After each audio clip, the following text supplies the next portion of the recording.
Hello and welcome back to Anna Rose Reads the podcast. I am your host, Anna, and I come to you today with nearly 3 hours of conversation unpacking the year that is 2025. That's right. I have been doing this podcast for my first full year, and what better way to celebrate than one very long, very fun, in my opinion, conversation with my good friend Trevor Williamson of Slay House Presents. I had the immense pleasure of being on Trevor's year end episode for his podcast last year. So, of course, I had to, ask him onto Anne Rose Reads to come and be on mine this year. He's one of my favorite people to talk to about books, literature, honestly, anything. As you can probably tell from this episode, it is a really, really good time. And the one thing I really enjoy about talking with Trevor is he's very honest and he's very real about his experiences with books, reading, life in general. So, this is a really long episode, yes, but I think that it is a great recap in earnest of our year, of both of our 2025s. It's a lovely time. I will go ahead and say that at the beginning of this podcast, we do talk about some personal matters. We reflect on our year as a whole, not just in books. But we do move into more book focused conversation, as the episode progresses. Again, all of my thanks to Trevor for making this happen. It was an absolute blast of a time, and I hope that you all enjoy it, and I will catch you guys after.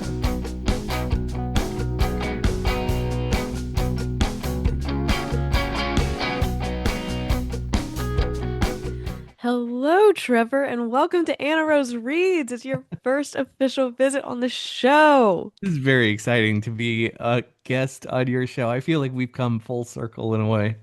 Oh no, 100%.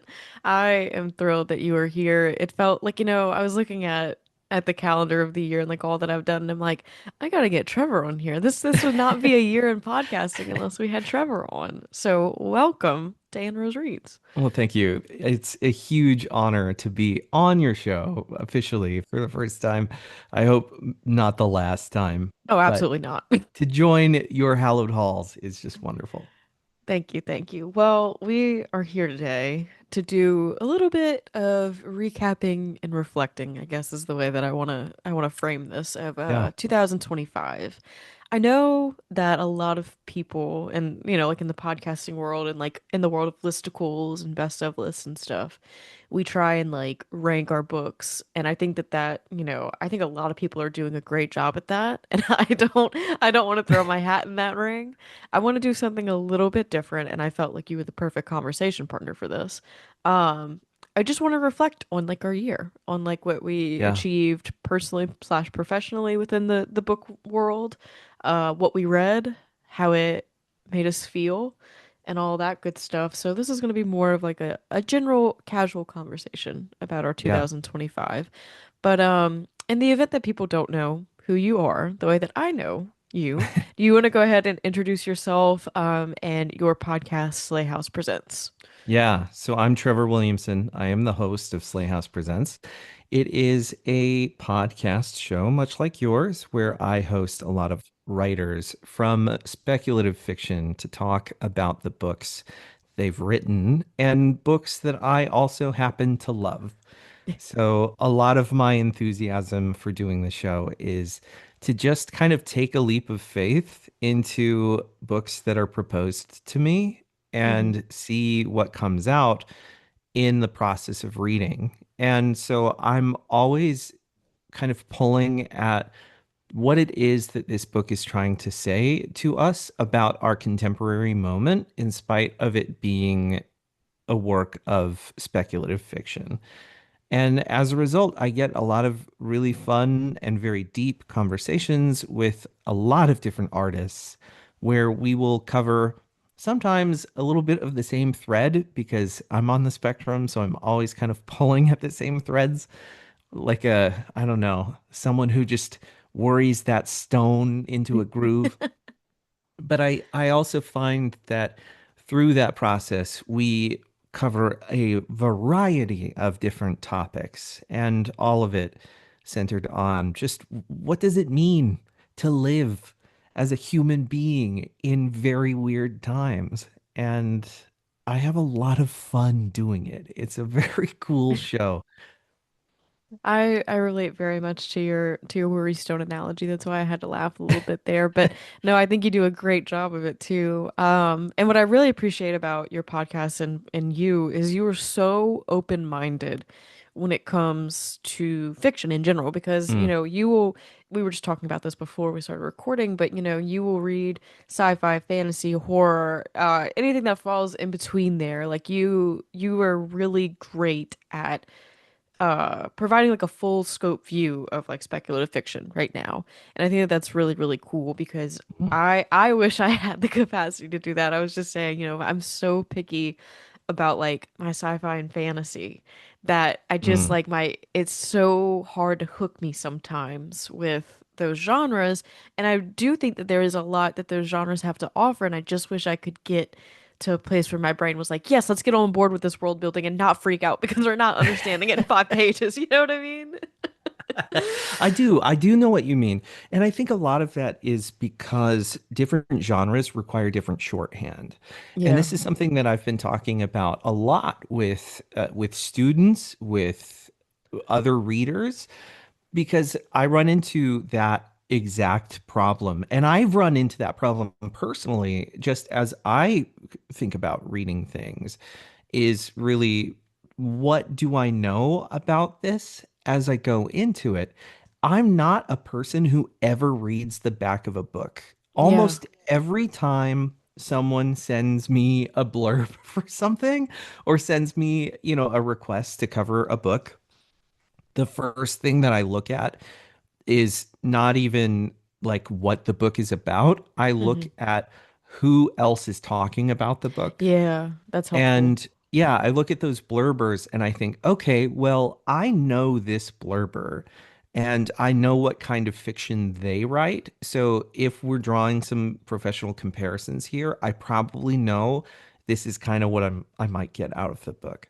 Yeah. But as someone who doesn't ever read anything on the back cover, I go into so many books completely blind, and it requires me then to just allow it to do a thing. And that's hard in speculative fiction because you are being asked to build worlds alongside this writer Yeah. oftentimes, especially in fantasy and science fiction.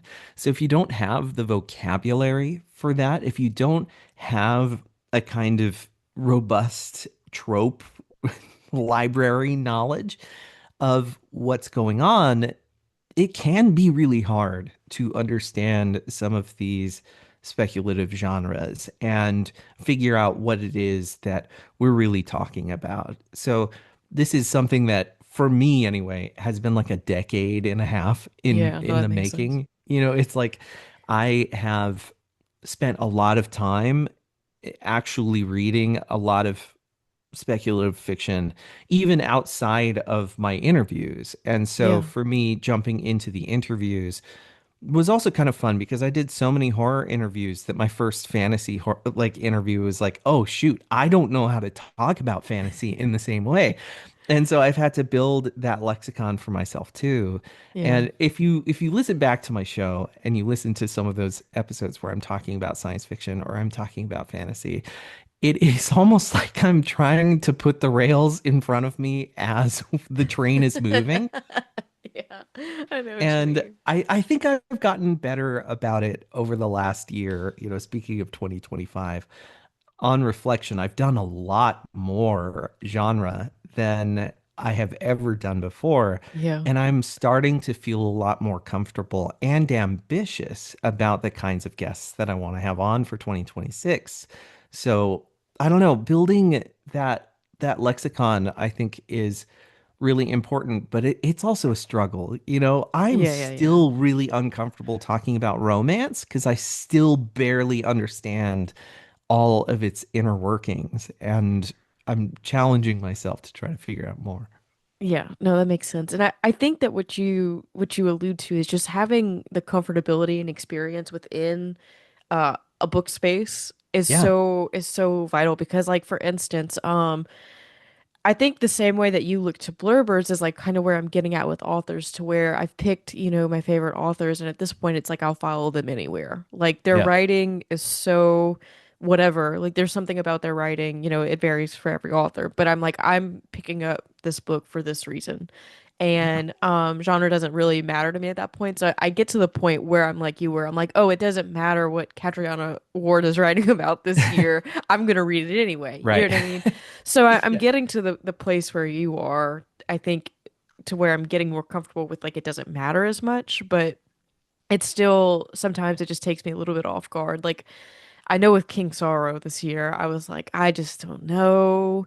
Everybody's raving about this book, but it's dragons. Like, I don't know. But it was super rooted in reality, which really helped me. And then I ended up adoring it, And I know that's a Mm. really big book. That's not, like a niche, Right. whatever. But it's just an example of like me kind of making the jump into a space where I was like, I don't know if that's gonna be for me and how it's gonna play out, especially whenever it's a longer book too. Oh It's yeah. always a bit intimidating, but that's just me, being a little nervous, I guess. I mean, That listen, worry stone again. it's like I have no time for big books, and Yeah. I wish I had more. I think the longest book I read this year was Daughter of No Worlds by Carissa Broadbent, Yeah. and I think that one is close to 500 pages. It's dense. So Yeah. like, and I was like, man, we're really tapping out my window of opportunity to read something this big. But you've read like a couple of 1,000-page novels this year, Well, haven't you? I kicked off the year with The Stand, Right. which took a while because I was Right, like, yeah. nothing says ambition like that. So so I did that, and then I had an advanced copy of The End of the World as We Know It, which is the Stand anthology that came out this Right. year. Another 900-page anthology. Yeah, it cracks me up because like on I use Storygraph and I'll like, I log when I finish a book, but it doesn't like log it over every month that you've read it. So I started it like in February or March. I didn't finish it until July because I was like just picking up a story here and there at a time. So when you look at the month of whatever month I finished, like July, it's like, oh, you read so many pages. Like, no, no, I did not. I took my sweet time with that one. Yeah. Um, King Sorrow was another bigger one. But yeah, I think on a professional level, like the podcasting space, it's really hard when you're trying to keep up with an episode a week to read Oh, something that, like logistically speaking, no matter how good it is, it takes yeah. up time. And like I know that you have a day job, I have a day Oh, job, yeah. so like there are certain realities of like I would love to cover this book, but Yeah. realistically, it's just not gonna happen because then it throws everything else off too if you try and like Yeah. accommodate that. So I realized how much of a crux that is, how much of a problem that is this year, like how much Yeah. finagling that involves. So So speaking of the year, I mean, how do you feel about the way that you have managed time? so it was a really weird, slow start to the year for me. Yeah. Like on a personal level, there was a lot going on. The whole year I was planning a wedding, so like that was going on in the background. And then I changed jobs, like I changed careers like Mm, in January. I started a new job, yeah. which like really kind of, pumped the brakes on some things for me for a bit. So I felt like I was moving rather slow. And then I think for me, I had been doing this podcast loosely on a YouTube page in 2024. And it was very much a whenever I can do it, I'm gonna do it. No really set release, like just, whenever it's gonna be, it's gonna be. And then I made the switch over to the podcasting, like the more universal podcasting platform this year. Yeah. And then I was kind of like, well, shit, am I gonna do an episode a week? Am I gonna like, it was a very, I don't know. I was very lost in what I was gonna do. And I think Mm. it took all the way until me going to StokerCon that I was like, oh, I probably should get my shit together and like make this a scheduled thing and not just whenever I can thing. And like I got a logo from Chris Painted Here, which I adore. I cannot shut up about it ever. Um I kind of realized, I think it just took me a minute to get my footing because everything was like so uncertain Mm, in the beginning of the year for me. yeah. I still record and put out episodes. It just wasn't as regulated as it is now, Yes. I Yeah. guess. But it was a really big year for me. Getting to go to Stoker's like that's like a lifetime experience for It me. it it changes things, I think. Yeah. I think Yeah. for me, I made so many friends that Yeah. like I can't go a day without talking to them now. Yeah. And that means a lot personally, like not even professionally, just like to have them, in my life is really, really cool. And then beyond that, I mean just the professional side of it obviously is, great getting to like meet these people that you're talking Yeah. to a couple times a year and the connections that you make and all that good stuff, like yeah, that's cool. But no, it just did a lot for my confidence, I think, Like it's just one of Yeah. those things that I don't know. Even still, I mean, I've got the worst imposter syndrome I think anybody's ever met. Um, but I think that being in person did a lot of good for me. Yeah. And it reminded me about how like social I can be because I think sometimes I think I'm just like a hermit, but in the right setting and with the right people, fret not. I can be very Yeah. social. So no, it was a year of discovery for me, I think. It was a year of like working things out and like figuring out what works and what doesn't and like Yeah. organization and trying to assimilate into something that feels recognizable and consistent and reliable, Yeah. that kind of thing. But yeah, it was an interesting year. And yeah, it was a bit. It feels like it was a big year. So it's a little weird whenever people ask like, "Oh, well, what are you doing in 2026?" And I'm like, more of the same. I don't like Yeah. I don't know. like I just figured it out. Or I think I figured it out. Ask me tomorrow, and maybe not. I don't know. Right. So yeah. But what about you? Like whenever you look back on your year, I want to hear about Oh what you gosh. think. I mean, my year has been a mess. It's just straight up a mess. And I think I've put up maybe an illusion that it's more under control than it actually is because like I only just recently realized, I should probably have a real calendar and track I what is just I know I've been I doing this just for had this years. realization too. It's the thing because like this September nearly killed me. Yeah.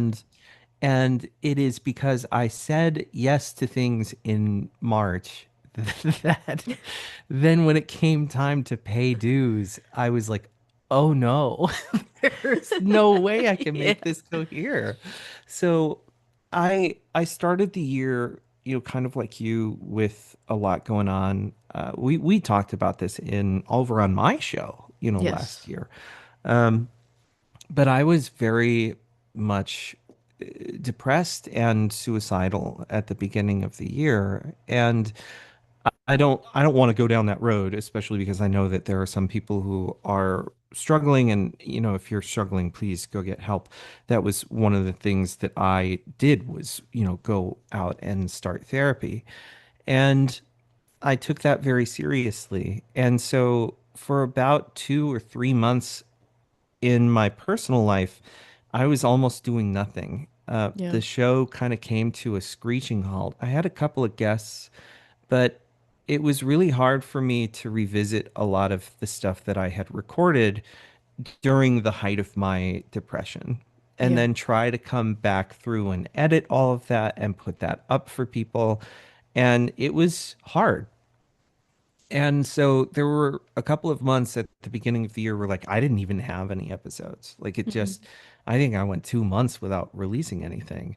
And then I think I was looking at my calendar. I believe by the end of this year, I will have released 60 episodes, Yeah. which is also kind of dumb to say I skipped 2 months of releases and then all of a sudden I released more episodes than there are weeks in the year.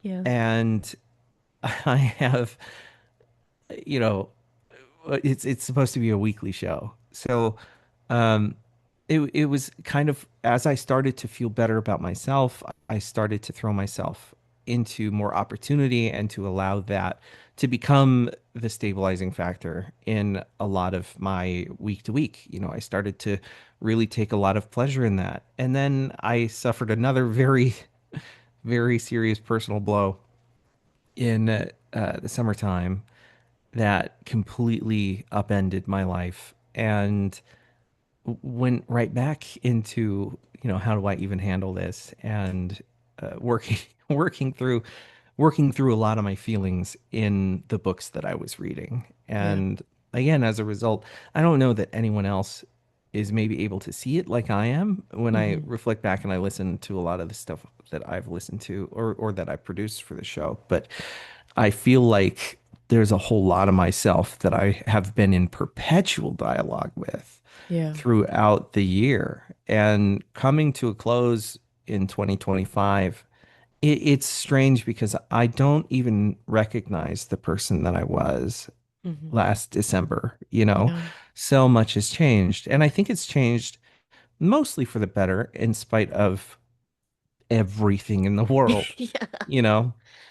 And I think that, for me professionally anyway, I think that my show has never been stronger. Hmm. It's certainly never had nearly as much listenership.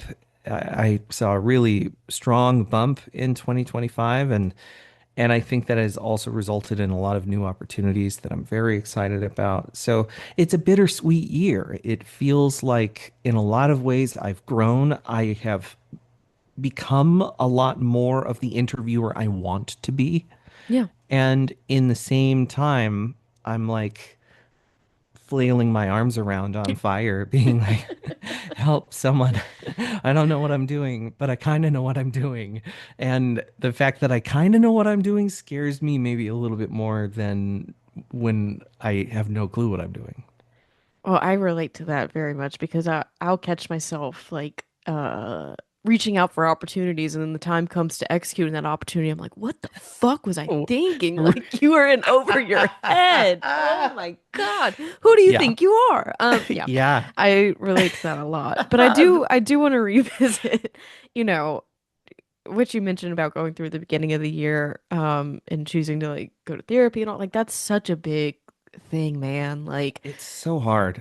it's a yeah, it's hard and it just it means something different to everybody and it's Yeah. such a personal like kind of war that you're waging constantly in your head Yeah. about it. Yeah. So it I know that you mentioned like, oh, it's weird that I have like 60 episodes because I doubled up at the end of the year, whatever. Like I think that, whatever you're doing is like to stay afloat and to like, keep yourself going is really important no matter the shape that it takes. Like we are Yeah. all here with you. We are all here. You know what I mean? Like everybody's Yeah. got something like I think a form of that going on with themselves. And I think that being kind to yourself is just, the biggest thing and it's Yeah. so much easier said than done. But Yeah. it's also the thing that you bring up though about listening back to yourself in previous months. I don't think that people talk about that a whole lot on the Yeah. podcasting world. I don't, because like, even this is such a small thing, but like, I can tell when I was nervous for something. Yes. And a lot of other people don't necessarily can't, or, if they do, they lie to me and say they can't. Right. Um, but reflecting back, you record something in the beginning of the year and then it's time for it to come out later. You gotta listen back to it and edit it, and you're like, man, I wish X, Y, and Z. It's just a lot of contention with yourself, right? Yeah. And whether it's about like your mental health space, whether it's about your execution, whether it's about your pilot, like, how finesse you are, like all of these different Yeah. things, it's a lot of feedback with yourself, and Yeah. nobody talks about it a whole lot. You know what I mean? Yeah. It's the act of self-censorship is Yeah. so weird. And to know that, ostensibly when you go into edit, what you're trying to do is clean up the Hmm. parts that you don't necessarily want anybody to hear, whether that just be dead space or a Yeah. lot of filler words or something like that. I think every podcaster that does edits, because not everybody edits their show, maybe they should, but there's a lot of the editing work, the act of editing, which is ostensibly about censoring the parts of yourself that you don't want someone to see. And having to have real judgment Mm-hmm. between, is this too vulnerable, or is this something that I do want people to hear? Because Yeah. maybe it means something for them. Maybe showing this part of myself is an act of solidarity with someone who needs to see someone doing that work.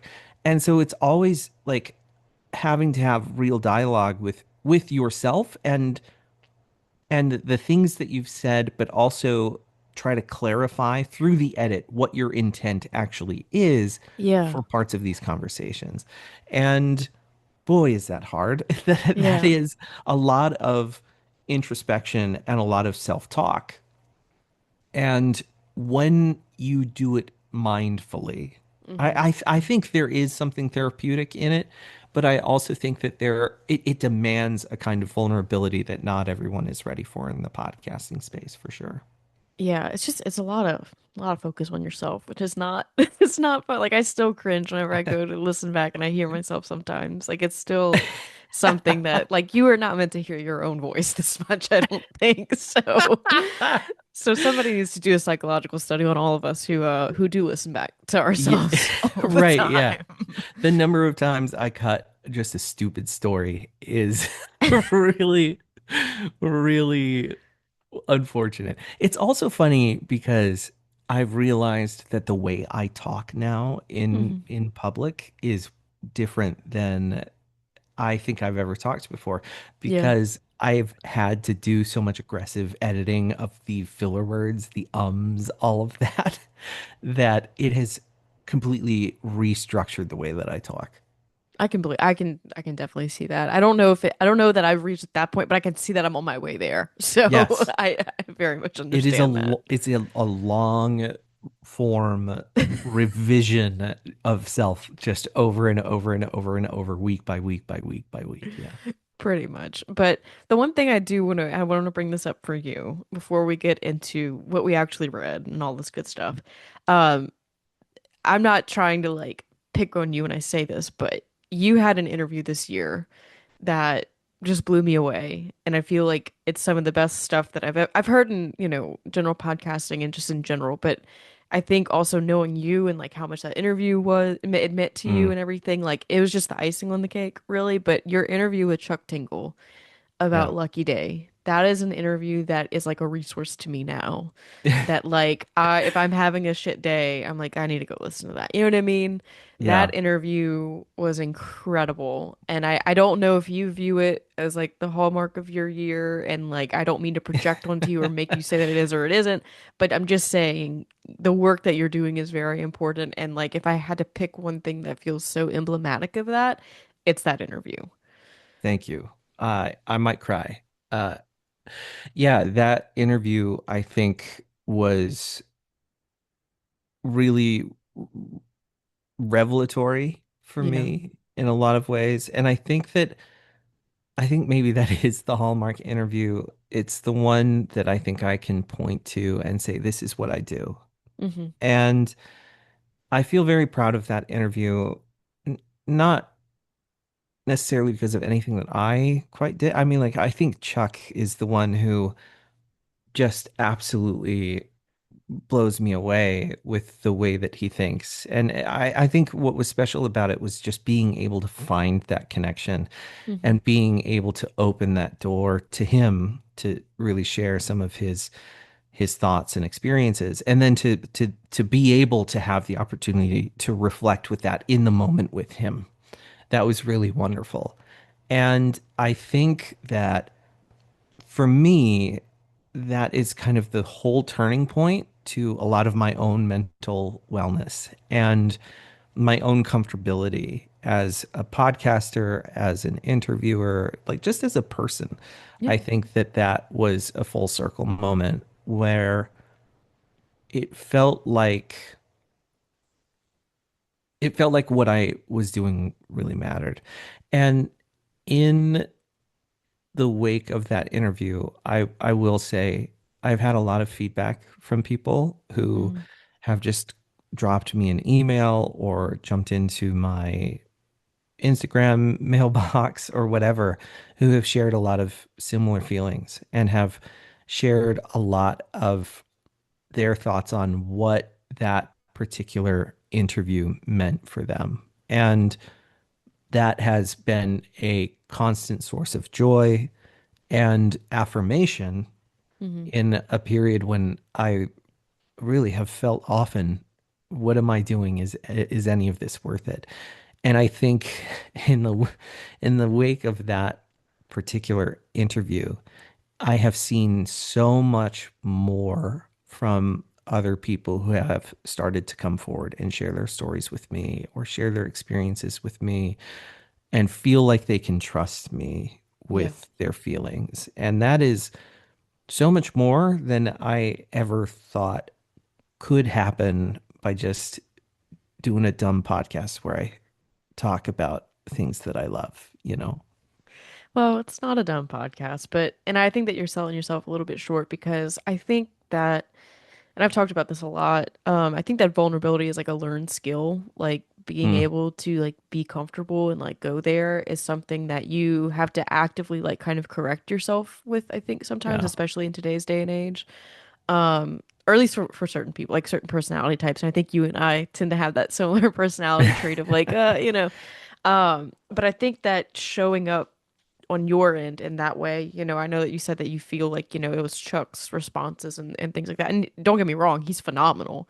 But I Right. think I think that, I think that you did a lot too in that interview to make that interview what it was and for it to be all that it was and just showing up in such a way and being vulnerable in that way was really, really important. And I think, in the at the end of the day, when we're talking about all these books and everything, that's like why we're reading these books, right? Like we're looking for the Yeah. books that hit us where it feels most familiar, where it feels most, there's almost no words for it, but like most meaningful. And whenever you can tap into that through conversation with the person who Yeah. made it, it's just a really cool thing. So I know it meant a lot to you personally, professionally, and all this other stuff, but I think that, in general, it is just very that episode is very much what I think what we're all trying to accomplish whenever we examine these works of Yeah. art and like we're trying to connect with everybody else on this level and like that it is just such a perfect episode. Like it's just Well, great. thank you. Thank you for the gift of your affirmation. That is, I mean that. That is very kind of you. And I really appreciate that. I mean, I will carry that with me. Yeah, I'm glad. And so now we will pivot and we will turn to the actual books that we have read. Some more of this stuff about, what we read that really hit for us this year. Yeah. As the kids say, it hits different, I guess. I don't even know. The kids are saying shit like 6, 7 now, and I don't even know what that means. So Yeah. Yeah. yeah, what I have roughly done is I've created some rough categories that listen. This is all vibes. This is all fun and games. Right. This is nothing is there are really no rules for this, but I went through and I looked at the 2025 releases and like what I read in 2025 and I made up these categories. I have contributed some picks to them. Trevor's contributed some picks and we'll talk about them in as much or as little depth as we wish. Again, no rules, just vibes. So, and I'll briefly introduce each category when we get to it. So, for the first one, I want to talk about books that feel very emblematic of 2025. It's kind of like the social horror Yeah. component, but it's like whenever you think about 2025 horror, this is like where we turn to. We're like, oh, these authors really, really got what it feels like to be afraid in the year 2025. Yeah. So I have two picks for this section, and the first one is "Wake Up and Open Your Eyes" by Clay McLeod Chapman. I Yeah. mean, I think everybody who is familiar with that book knows why. It's just the idea that a certain news outlet, has become basically hypnotic and a vessel for mass possession, and chaos ensues throughout the world. And there's one guy trying to make his way back to his family and amidst all this and it's a big ugly reflection of our Yeah. political turmoil right now is what it feels like. And then my second pick is called Wrecked by Alex Gonzalez. It is a debut novel and it is a book that and this is coming from me who I have had work experience in this field, but it's basically about like deep fake or Yeah. I don't even know what the right word is, but surrounding death. It's about a kid who loses his girlfriend and then he kind of turns and gets addicted to these videos of, violence online, and Yeah. then it, as time progresses, it becomes to be like a betting system where you can bet on how you think people will die, and the videos are real, and like you can watch this happen, and it's whether or not what's reality anymore and what's, Yeah. it just feels very emblematic of our struggle with AI right now, and also just the obsession and the addictiveness of online culture and kind of how toxic it can be, toxic masculinity. There's so much Yeah. that that book gets into. And I just thought it was really impressive for one, a debut, and two, I mean, it was just mean. It was a mean book. And I feel Mm. like in order for you to talk about where we're at in our digital age, you kind of got to be mean, because it's real Yeah. ugly. It's funny that you bring that up because I feel a lot of the same way. It's like Hmm. in order to this is a question that I've brought up with multiple guests on the show is this idea of meanness and Yeah. what that means. And I don't think it is just about being rude to Yeah. people. You know, I don't think it is about the ill-spirited individuals who walk around, although I think there is part of that. But I Hmm. also think of meanness in a sense of almost being completely poverty stricken, Yeah. of having so much of what it is that makes us decent people taken away from us. Hmm. And when I look out at the world around us, that is what I think of. I think of the way in which our resources, not even just monetary resources or ecological resources, but our emotional Yeah, resources like our have attention. been, yes, have been stripped from us in pursuit of someone else's capital. Yeah. And that produces a meanness of spirit, an impoverishment of spirit.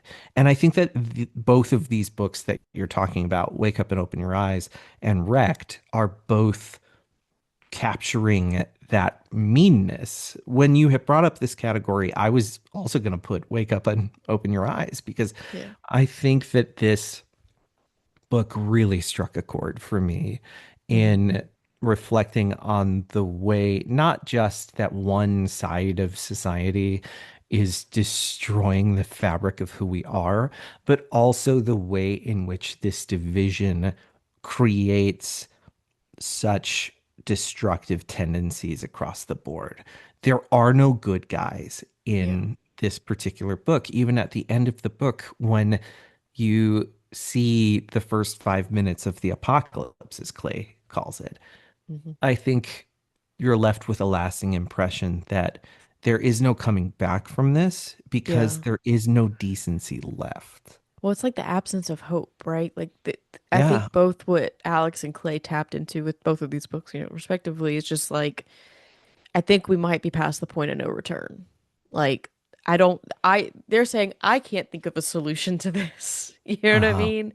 So Uh-huh. and not saying that there's no solution to be found, but they're really exemplifying just how deep and ingrained this issue goes, Yeah. and that's what feels mean about it, as like the lack of hope. But I Yeah. think that that's needed sometimes whenever it comes to like these particular issues. Yeah, and I struggle with that because I think, to your point, these books are so devoid of hope. And yet I find I'm always looking for the utopian angle here. Yeah. And this is something I do in my show quite often. Because I am not an optimistic person. Oh, me either. Me I am either. probably the most pessimistic person that I know anyway. And I don't know what I can attribute that to. It's something that we've talked about a lot in therapy is like, do I just hyperfixate on the worst parts of the world because I'm autistic and that's a thing that has formed a hyperfixation for me? Or is there something else going on? Like, can I really just not stand the injustice of the Hmm. world itself? But I find the very fact that someone else is writing about this Hmm. to be the hope that I long for. The fact that this is delivered with such sadness Yeah. and that there is no sense of victory, that there is no sense of hope. I find that actually to be quite comforting. Well, no, it's just it's a familiar like tap on the shoulder, like, hey, you're not alone in that feeling. You know what I mean? And Exactly. that and Yeah. community I think is where a lot of solutions come from. Yeah. Like feeling like you're not. I think isolation is one of the worst things that can happen to a person. I mean, we talked about that in my master's program, like just Mm, how that will absolutely destroy a person. And yeah. so I think what in the metafiction, in the metaphysical part of all of this, Right. Yeah. having these books does a lot of good. But as Yeah. far as the narrative is concerned, like it just The feels narrative's bleak. hopeless. Yeah. The narrative It is feels bleak. rough. Yeah. And I think that the challenge then is to recognize that we aren't at the end of the road, that Yeah. there still is road left. And we know there's road left because we're still talking about Yep. how bad things are. We're still pointing out to one another, and for right now, we still have the ability to do that. Yeah. And I think that that matters. And Oh, me too. so, I think of like the social moment, and I think, thank God there are still people who are writing books and who aren't afraid of being real bleak about it. I had a similar list to yours. One of the books that I felt was really emblematic of our moment was Feeders by Matt Hmm. Serafini. And this was another social media book, which is about a young woman who joins this new app that is kind of like a TikTok, but it is much more limited in its reach, or at least in its clientele or whatever. And it's maybe run by demonic entities, who really knows? But it is an app that encourages the worst of behaviors. And so we watch this young woman go from being relatively milquetoast and just wanting to be some kind of an influencer to greater and greater and greater depravities. And all of that depravity being rewarded through this system of growth, this system of economic gain. Hmm. And I felt like, well, I mean, that's not even fiction at this point. Yeah. No, Like, no, no, that's, no, no. that's just real. Yeah. And I felt like that kind of is our moment. I reflect on literacy a lot. This is a thing that I'm constantly chasing after, which is who is reading, why are they reading, what are they reading, how much are they reading? And literacy rates continue to fall in the United States over and over and over. And I keep trying to track why. I keep trying to come up with a hypothesis for the why. Why are we as a society becoming increasingly less literate? Hmm. And I think it is because of how we are capitalized on in Yeah. everything we do. Every conversation I have about doing a podcast ultimately comes back to, well, are you going to make money from that? Yep. Hmm. Hmm. I hate that. I hate that question with my being, I because know. honestly, my numbers are such that I could be making money. And I don't know that it would be huge money, but it would, I know how much money it would be. And it's money. Hmm. I don't want that though. Yeah. I feel like something is stolen from us in that process. And I'm not going to cast shade on anybody who does a podcast and earns money from it. Like, you do Oh, yeah. you. I like, it's your labor. I think that you should look for compensation through your labor in whatever it is that you need. Hmm. But I resent the idea that everything we do has to become something performative for economic gain. And I think for me, what Feeders really felt like was the extreme of that. Was Yeah. was again, endorsing this kind of sacrifice. What is it that you give up for the things that you think you're getting? Is that even worth it in the end? And and capitalism is predatory. You know, like maybe Well, they're no, not I mean, literal demons, but I don't know. Maybe Almakatsu says that they are yeah, literal demons. yeah, no, no, for real. And I think too, having, for me, having grown up in the social media age, like, Instagram used to not have ads. TikTok used to not have ads. Yeah, And like we never knew how good that was when we had it until we no longer did. right. And like I would hate to look at my financial activity in years compared to whenever I did get targeted ads versus in years whenever I didn't. You know what I mean? Like it because Yeah, it fucking works. It works. And that's the yeah. upsetting part of it. So and the other thing too, I think Feeders is one that fell through the cracks for me, but it's one that I might want to revisit. It's It's hard. just It's yeah. gross. I almost think, given knowing what you do and have done for a living, maybe sit this Yeah. one out. Yeah, no, that's Maybe. fair. I don't know. That yeah, very fair. But like I do think that what it brings about though in this discussion that you're having about the monetary value of like passion projects and creativity and like all these things, like I really had a rough confrontation with that when I was really young. I was in high school and I was in art classes and I was finding success with the art that I was making and everybody was like, "You should open up to commission work, make some Mm, money." yeah. And then I did and I fucking hated it. It Yep. was miserable and I quit I think within a month. Like Yeah. I one I this is something that's coming about the older that I get. I think I'm a lot more defined of a person than I ever realized that I was. I think that I really don't like being told what to do, and that's something that's becoming more and more apparent with age. But then on top of that, like I am somebody who whenever I feel motivated to create something, it is like something I have to capitalize on whenever it happens. Like it's not something Yeah. that exists in perpetuity. So whenever you're like, yes, paint me this, this, and this, it's not like I can flip a switch and execute. And I think that that's Yeah. a lot of what, I think it's a lot of like what authors struggle with too, whenever it comes to the financial side of this work. And I mean, like we all need to eat, we all need to live, we all need to pay rent. Like Yeah. how do you turn down a dollar? But it's just the idea of monetary compensation and creativity is so complex and so Yeah. and then you with something like feeders tying it up in a human condition like of pain, sacrifice, like Yeah. who you are as a person, that it even gets more complex. And unfortunately, it's something that we are all too entwined with now in today's day Yeah. and age. So, yeah, I Yeah. feel that. Yeah, I think the overarching themes of the year for me have been, number one is, of course, the political state of Yeah. our country anyway.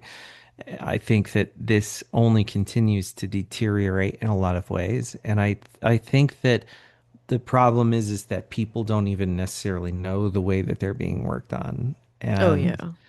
that scares me a lot. I look out the window and I see people around me, some minority groups around me, completely changing their habits because of what's happening in this country, Hmm. and that is deeply frustrating to me. Yeah. And then the other side of it, of course, as always, is the economic angle of just things are becoming harder and harder to afford. Hmm. And on top of that, I think we're also seeing again this like personal amelioration where we are being eaten alive by that concept of the hustle, of the need to constantly be producing something of economic value. Hmm. And that contributes to that sense of meanness that I Yeah. was talking about. Yeah. Yeah, I could not agree more. I think it just erodes away at like any of the softer qualities I think that we sometimes possess as humans, because Yeah. it gets really gritty. It was what it feels like. Yeah. Um, okay, but moving on to our next category. After that little tangent of Right. hope. So these are some books. This is what I'm calling my WTF reads. Mostly because they either just like had a plot point that turned and just had me with my jaw on the Mm, floor. yeah. They just did something that I was like, Yeah. wow, we're Yeah. going there. And your mileage will vary on if, you agree with the what the fuckness of all of these. Right.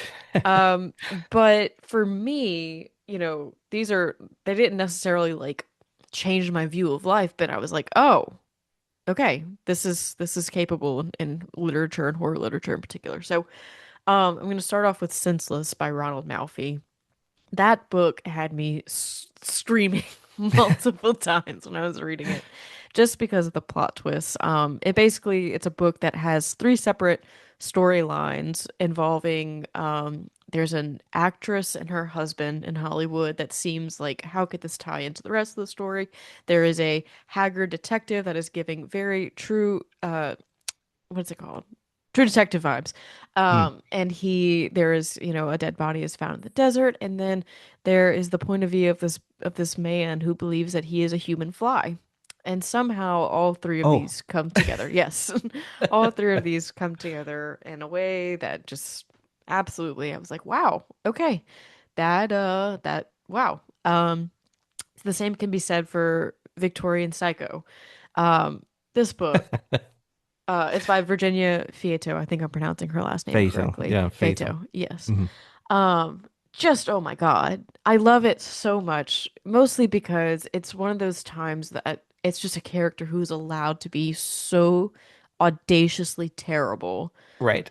with no guardrails. It's about this woman who basically she's going to be a nanny to this wealthy family. And then we are made privy to her inner thoughts and how she really feels about all these people. And there's some mystery as to, like why she's there and what she's about. And then that's slowly revealed as the book continues. But just the commentary, and there are Hmm. so many one-liners from that book that just I still think about probably at least once a month.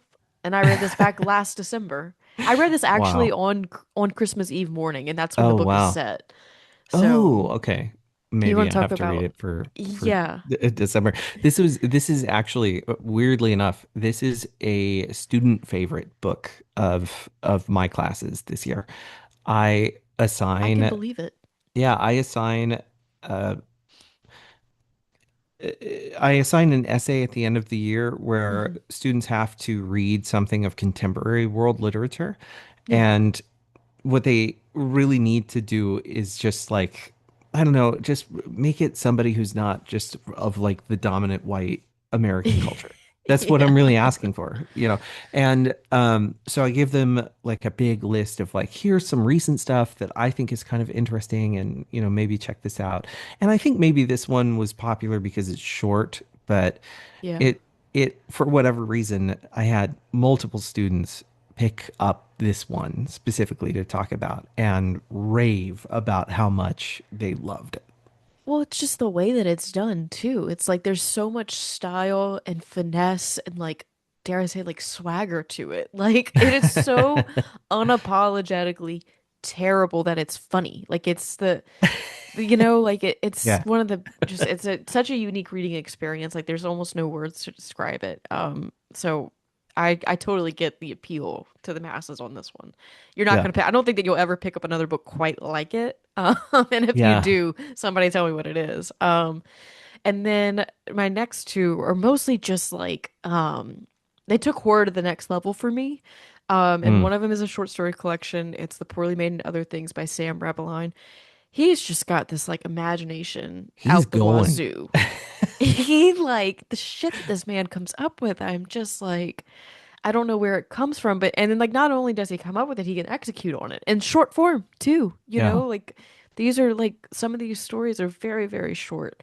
Um, yeah, and just in particular with this collection, I think it really showcases his range, his yeah, his ability to kind of move about the genre in lots of different voices and styles and things like that.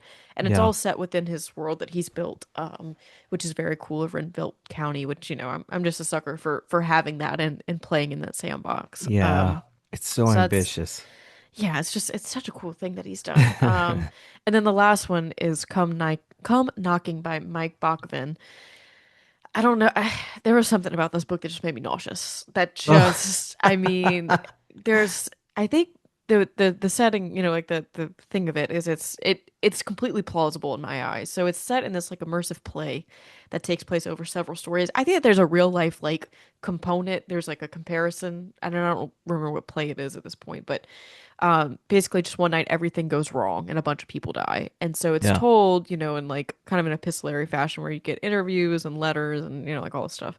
Um, to where you kind of get to the bottom of what happened that night actually, Mm, but the the levels of which Mike goes to recounting the deaths that happened in that building that night. I mean, I feel like I'm getting nauseous just thinking about it. And there's nothing supernatural. I think the thing that's really harrowing is like there's nothing supernatural about it. It is like all very plausible to me in mm, terms of like every time that I experience anxiety in a crowded room, like this is yeah. exactly what I am afraid is going to happen. Like he brought my Mm, my fear of that to life. And so that just, left me quite speechless, I have to say. goodness. I might have to check this out, but maybe with the lights on and slowly. Yes. Yeah, no. It was one that like I actually finished reading it on the plane ride to Stoker, and that was the worst possible choice because I'm a nauseous flyer as it is. And this just like wrecked me. I was unwell. I Oh I don't think no. I could it's just like this is not the best choice. Goodness. Wow. Well, I don't know if I have any books necessarily that hit in quite the same way. My WTF reads of the year are okay. I don't know. It's a weird bunch. So Hey, WTF is a spectrum, and we are here to it experience is. all Yeah. forms of Right. that. Yeah. So a lot of the what I thought was really interesting in this category was like the library at Hellebore. I don't Hmm. know if you read this one by Cassandra Claw, but I think there's something very dizzying about Yeah. Cassandra Claw's prose. And that was kind of the first part is the lushness of this particular prose. And then weaving in a story of like a magic school where the proprietors of the school are like trying to eat the kids who are in the school. And there's this weird predator prey relationship where it's kind of presumed that we consume the children for the good of the proprietors. And it ends up being relentlessly anti-capitalist Yeah. in its thematic allegory, right? It is all about how youth are being eaten alive, how brilliance, how innovation is being eaten alive by those who would seek to profit from it immediately, how class influences the way that we think about who serves whom, and even how class is not something that can insulate you from being devoured. And so Yeah. this is a book that is blood and guts all over, and it is disgusting. It's got a kid who vomits meat, and like Oh God. Oh that's his no. magic power. No. And it's I mean truly thoroughly awful in how its visuals work. And again, Cassandra Claw writes viscera Hmm. like nobody's business. And so this felt like a very unsettling read. It was very gorgeously written, but at the same time left me with a sense of overwhelming dread and anxiety about really what the world is doing and Yeah. why we continue to just allow it to do it. So, I don't know, gross book. Really, really, really unsettling book. And then Girl in the Creek was the same way. Yeah. This was Wendy Wagner. This is kind of fungal horror. And it's in a way she kind of describes it as like Scooby-Doo and the gang meet fungal horror.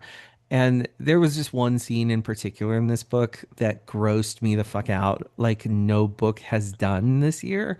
Wait, you have to tell me which one. I read this one, so I want to know which one it It's the is. one where they walk into the the the house Okay. and one of the guys has been consumed into Yeah, okay, the yeah, yeah, yeah, yeah, yeah, yeah. fungus itself.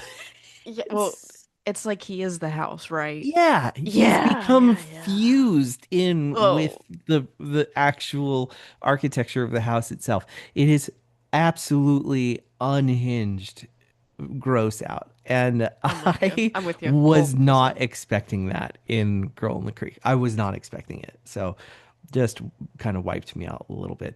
And then, of course, Cathedral of the Damned by Nathan Ballengred. This was a WTF read, but in a really wonderful way.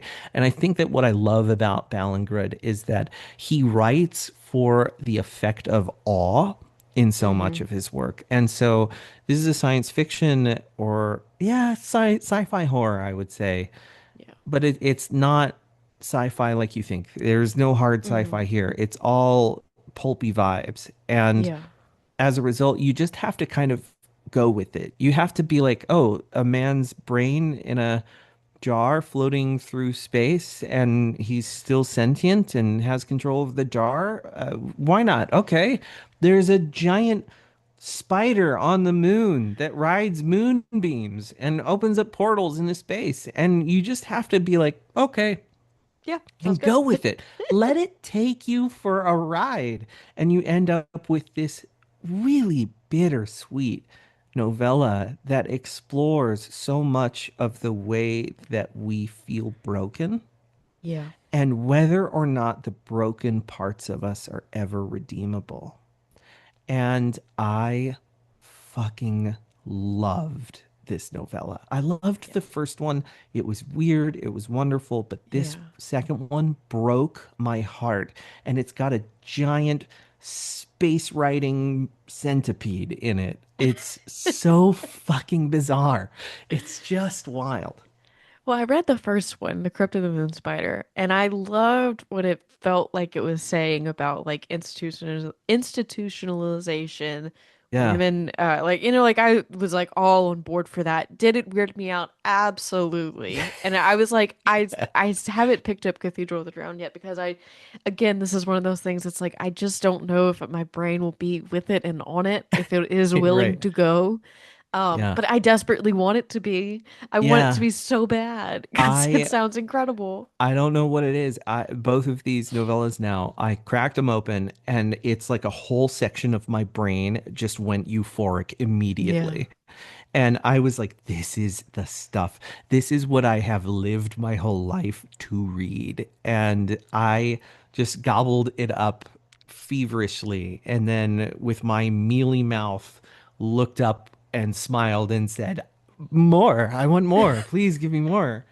And I just love it. It's so weird, but also just awe-inspiring. And I love the fact that he is just able to go full tilt into it Oh and yeah. unapologetically be, everything. And then I think the last couple or the last book that really hit the WTF category for me was Writhe. And this was by Abby Vale. And this is a novella and I warn everybody ahead of time, this is not a happy book. It is about a young man who has a very terrible life and decides one day that he is going to shoot up a school. And his mother discovers his plan and begins to think about what her responsibility to her son is. And this is not a happy book. Yeah. And more than any other book on this list made me go, what the fuck? Yeah. And I think that it's a difficult one to talk about because I think that it's a very sensitive subject. Hmm. And I know that a lot of people are hurt and a lot of people don't want to face this kind of conversation. And I really think like if you know that that's not for you, just don't read it. But at the same time, I think what Abby is really trying to do is ask the question of what makes someone unredeemable. Yeah. And how does someone get to that point? And really recognize too that morality is a choice that what you choose to do matters and that you always have a choice to make, that the decisions that you make are always yours. And when we think of those unredeemable people, it really is a question of, what makes someone unredeemable? We can find sympathy for someone in bad situations, for sure. But that sympathy doesn't become an excuse because, again, there's always a choice to be made. And what choices are you going to make? What are the good choices? What are the bad choices? And this was a heartbreaking book. It is not one that I read and felt like, well, that was just light and breezy. Yeah. Uh, it left me with a lot of questions, I think, about how we employ empathy and who is worthy of our empathy. And is there a point where someone can go too far? And, what really are our limitations as people in thinking about how we treat one another? So, interesting book, very philosophically demanding, and made me really sad and very upset. I was very upset reading that book. Yeah.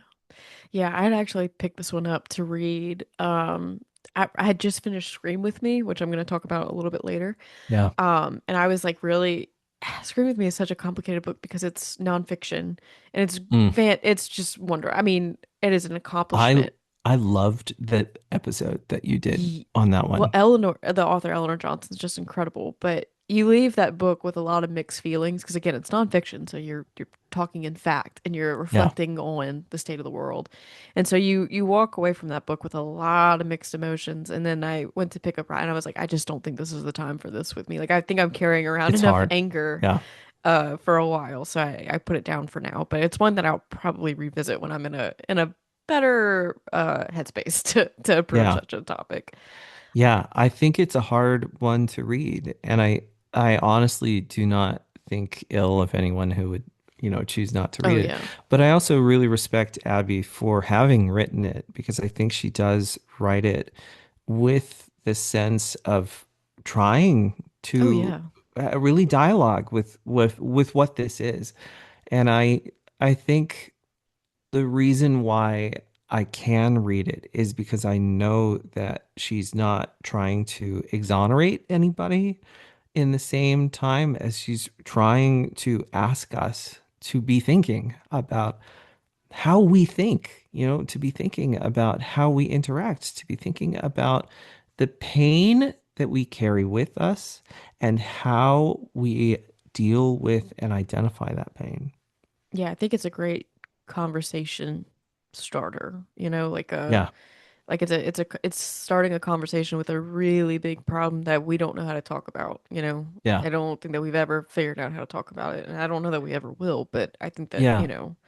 being And willing to go there is important. yeah, and I think that there's like, so this is also reflecting on the year and reflecting on WTF reads. Hmm. I think this was also the year where I realized that I just don't like splatterpunk very Yeah. much. Yeah. And I can't do it. I know that about myself. yeah, and I don't again, I don't want to like throw out aspersions towards splatterpunk as a genre Hmm. necessarily.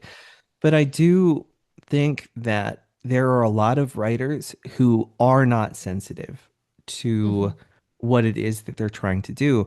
And for them, the premise of something like a school shooter is just a way to go dark and Yeah. be celebratory about darkness as if that is something that we need. And I disagree. I, Well, I don't. I think it's one of those things. It's like a means to an end, kind of. Instead, we should like be Mhm. talking about like why that is a means to Yes. an end. Like, why is Yeah. that a thing? You know? Yeah. I think that what works about horror is when it is there to stir a conversation Yeah, yeah, and yeah. not just to agitate. I really Yes. mean Yes. the sense of like we are trying to dialogue through our hurts through Hmm. horror. And I see a lot of bad practitioners of something like splatterpunk who are just like, no, this is just agitation. Yeah. I'm just being I don't know. Let me pull back. Try to be diplomatic about my language here. It's hard to be I, diplomatic about violence. I'm not gonna lie. Like for yeah, me, it's I just struggle with it. it's like I see a lot of people who are frankly shitheads, Yeah. and and they're being trolls, and they're using the genre to be a troll and Hmm. not to be accountable. And then they turn around when they do something that is absolutely abhorrent, absolutely unfathomable in polite society, and they don't have a point for it. They are being a troll. They are being indulgent in the same way that I think pornography becomes indulgent. Yeah. And I don't think that's healthy. I think that that is destructive to the fabric of what a lot of genre is trying to do. And so I think I really respected Rive, and even though I didn't enjoy the book Hmm. because like it's so heavy. Yeah. It really is.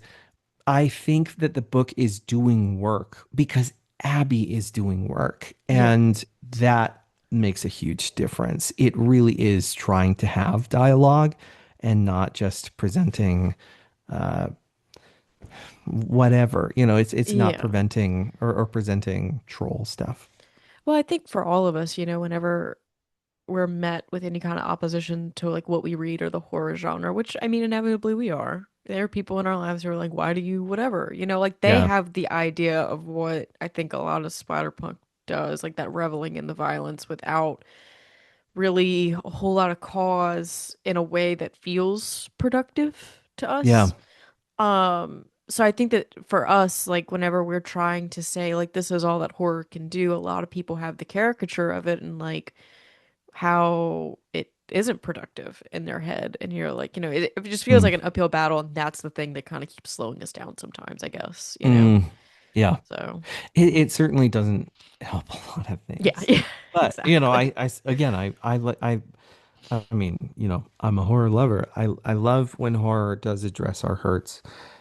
I think that's a necessary component. And I Yeah, hate when horror doesn't do that, when yeah, horror is just being hurtful to be hurtful. yeah. I feel like I feel the same way about that. But moving on, these are Yeah. gonna to the Sorry for next the long category. tangent. Yeah. No, no, this ties in well to the next category. So the next category is just like books essentially that I feel like made me feel a lot Yeah. this Yeah. year. And Yeah. they're the ones that kind of define the year for me in terms of like they brought about a change in me for one reason or another. Yeah. Um, and so I think much like our tangent about Splatterpunk, these are the ones that are doing conversational work about how we Yeah. look at some things. So to start off the list is When the Wolf Comes Home by Nat Cassidy. This book, man, they're just oh, there's so much. It's There's a good so one. much. It's such a Yeah. good one. I mean, the premise is that there is a waitress who is working in California. She wants to be an actress. She's trying to land her big role. She has like a really terrible shift for like existentially bad reasons at her job, and she goes home, and then she finds this scared little boy outside of her apartment with a dad who is hell-bent on taking him back, and she is trying to save him in the face of violence. Of course, nothing is as it seems, and Nat just kind of like he does something of everything with this book. Like he manages to still have fun while it's still like an existentially bleak book Yes. and asks a lot of big questions about our ideas of hope, humor, and our role Yeah. in the world, about whether or not we'll ever get better, like Yeah. collectively. um, Yeah. but the thing for me that like really knocked me on my ass was his author note. He was talking about his dad. Yeah. And his dad had a career that was very similar to the career that I was in whenever I realized I needed to leave that career because it was not beneficial to my emotional health. And Yeah. I read this book at the same time I had come to that conclusion. And it was just like added a whole other layer of like devastate like I don't want to say devastation, but just like odd comfort and like man, somebody else out there is kind of gone. Like, you know what I mean? Like the idea Yeah. of like reinventing yourself and who you can be to so many different people and all of these things. It's one of those books that I read at the exact right time for it to be so loaded with Yeah. emotional nuance. And then my next pick is actually a graphic novel. I don't read many of those, and I want to be better about They're reading some good. graphic novels. Graphic novels are, I have way more knowledge about graphic novels than I probably should. It's I'm gonna have to get some recommendations for you. yeah. But this one is called Saint Catherine. It's by Anna Meyer. It is basically an examination of like Catholic guilt Yes. in Yeah. a way that is really, really neat. And there is one illustration in this graphic novel that just made me weep. And I won't say what it is because it's a little bit of a spoiler, I guess. But I interviewed Anna and she's really cool. She just Yeah. like it really has a lot to do, with like our contention in the modern world with faith and like where we Yeah. place our time and like what does goodness look like? Is there a definition of goodness and badness in the face of like organized morality as there is in the church? Like there's all this Yeah. kinds of stuff. That's really, really great. Another really Uh, great interview, by the way. Oh, thank you. Thank you. Yeah, I really enjoyed talking to her. I think that she's got so many cool ideas and I'm excited to see what she does in the future. Yeah. And then my next pick is Good Boy by Neil McRobert. This one, I mean, just it was one of those books that you pick up and like I couldn't put it down. I read it in a sitting. It's like there are certain books that I pick up and I read and I call them like the world stops spinning books. Mm, You drop everything to make sure yeah. that your attention is devoted to that book, and this is one of them. And I mean, no, I mean, no, to no surprise, Neil's a friend, so like there's of course that element to it, Right. and Yeah. being happy for him to get this out in the world. But he just writes this book, man, like, and then the whole dog element, it just punched me in the chest. It just did. I haven't read it Um, because I'm afraid of the dog element. I'm not gonna lie. I I think don't. that I think it's valid, but I think you're in good hands with Neil. I'm not Okay. gonna say that you're not gonna like be upset or not gonna cry. Like I don't want to tell I you just that. can't. I just can't deal with the loss of an animal like that. Fucks me up real bad. Yeah, I don't want to say what happens, but it's one of those things that the way that handles what he writes about, I think it's done in a way that is like very tasteful and like is not it's just a really emotional thing and like you're Mm, not gonna walk away feeling like oh my God, like but yeah. in essence, the book is just about like local kids are going missing from this town in the north of England. This woman sees a man digging a hole where this last kid was seen, and she's like, "Oh my God, is this him? Is he burying the kid?" And then she Mm, goes and talks to him, and he's not doing that. He's doing something else. And then they sit down, and it's a story within a story. He tells his story. Um, I don't know, man. It was a really interesting book about like the role of like social responsibility too. That is like what stuck with mm, me long after I've read it. yeah. And like what we owe to our fellow man or like fellow creatures even to like Yeah. keep showing up every day and how we keep showing up. So Yeah. it was a really cool book. What Hunger by Catherine Dang. My God, this book. This is I mean, it's a cannibalism book. Let me just throw that out there first. Like, Just it's about, casually. it's casually about cannibalism. But it's also like about female rage and like the Yeah. injustice that women face when they are growing older. Yeah. Um, it's about this girl. Her real name is Veronica, but her nickname is Ronnie, and she, her family. I believe that they might be Korean. I'm having a hard time remembering, but I believe that they're Korean. Hi, it's me, Anna, from the editing bay. Correction, they were not Korean. They were from Vietnam, so they are Vietnamese. Carry on. But anyway, they live in the US and her brother are like first generation Americans. So Mm, they're even feeling like somewhat isolated from their parents because of this. And they are like in this coming of age part of life where she is like entering high school. He's about to leave for college. A really terrible thing happens that summer right before her brother leaves for college, and it changes everything for her. And she develops the desire to eat human meat. Um, and it sounds very simplistic, but the things that she goes through and the way that Catherine wrote that book, I mean, it's just like you don't even flinch at the cannibalism. Like you were so beside yourself with all of the emotional turmoil, the family dynamics, the social dynamics that like that doesn't even matter. Like that's not even yeah. a thing. So I that is another book that the world stopped spinning for me whenever I started reading it. It was just incredible. Um, this is a long list, but Shit Show by Chris Panettiere.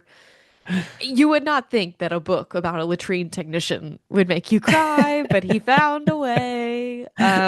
It's just basically about this guy's name's Sonny, and he cleans out porta potties for a living. But these people start going missing around Carnival, like Texas State fairs, and he is on the case to solve what's going on for personal reasons. God, this book made me laugh. It made me cry. It totally took me off guard because again, you wouldn't expect porta potties to make your eyes Right. water in the emotional way. Maybe in um, a different way, yeah, exactly. yeah.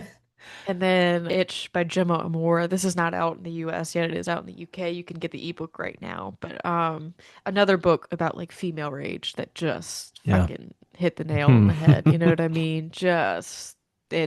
did it for me. It's another book that's set in England and it's just a girl who has to move back home following like the her relationship falls apart. She's like kind of like living with her dad-ish that she's never really gotten along with and like there's some weird family drama with him. And then she stumbles upon a body in the woods and there's a bunch of bugs. It's lots of bugs horror, events ensue, but there's a lot of like the social horror that Gemma got right and like what it means to Yeah. contend with like social norms and tradition that I think was really, really cool with this book. And then King Sorrow by Joe Hill.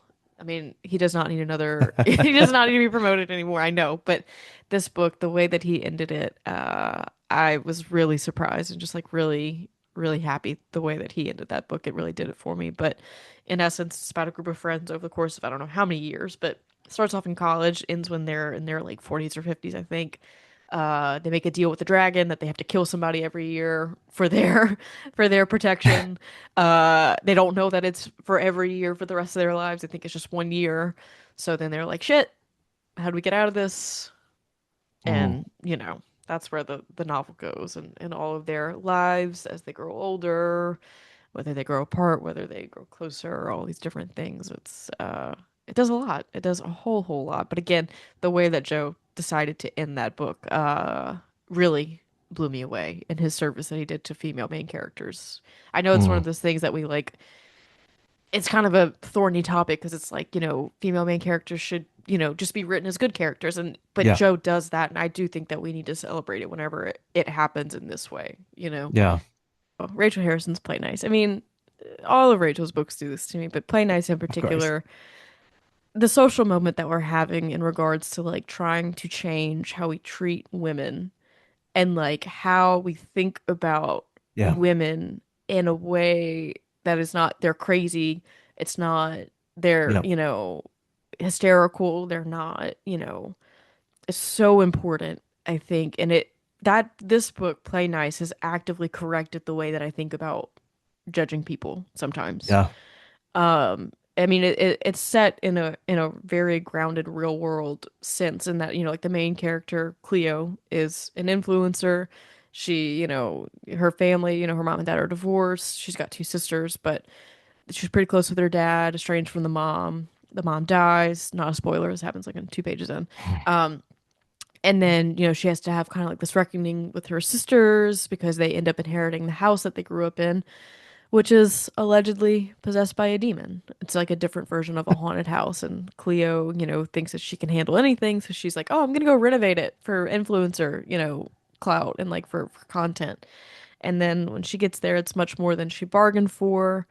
Cleo is just an incredible character. Like, just goes down as one of the most complex, Mm. nuanced, there's like there's so much that Rachel accomplishes with that character and like the conflicts before her and like the attitudes that everybody has towards her, you know? Yeah.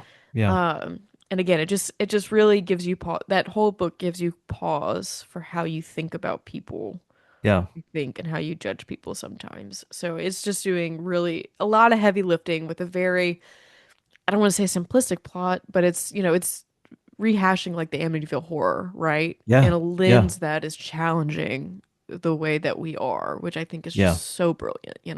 Yeah. I love all of these books, by the way. Like it's Yeah. a great set of readings. If you're looking for something that's going to hit your emotional soft spots for sure. My books are really weird and I'm this here is for this him. is this is part of the place where I'm kind of like, go with me on this, because I think that all of the books that I've selected as like my emotional core Hmm. books are dealing with a lot of different facets of just things that plague me or bother me, Yeah. and how are we metabolizing these things through the fiction that we're, that we read. So to kick things off, I read Psychopomp and Circumstance by Eden Royce. This is a book about a young woman in the Reconstruction South after the Civil War.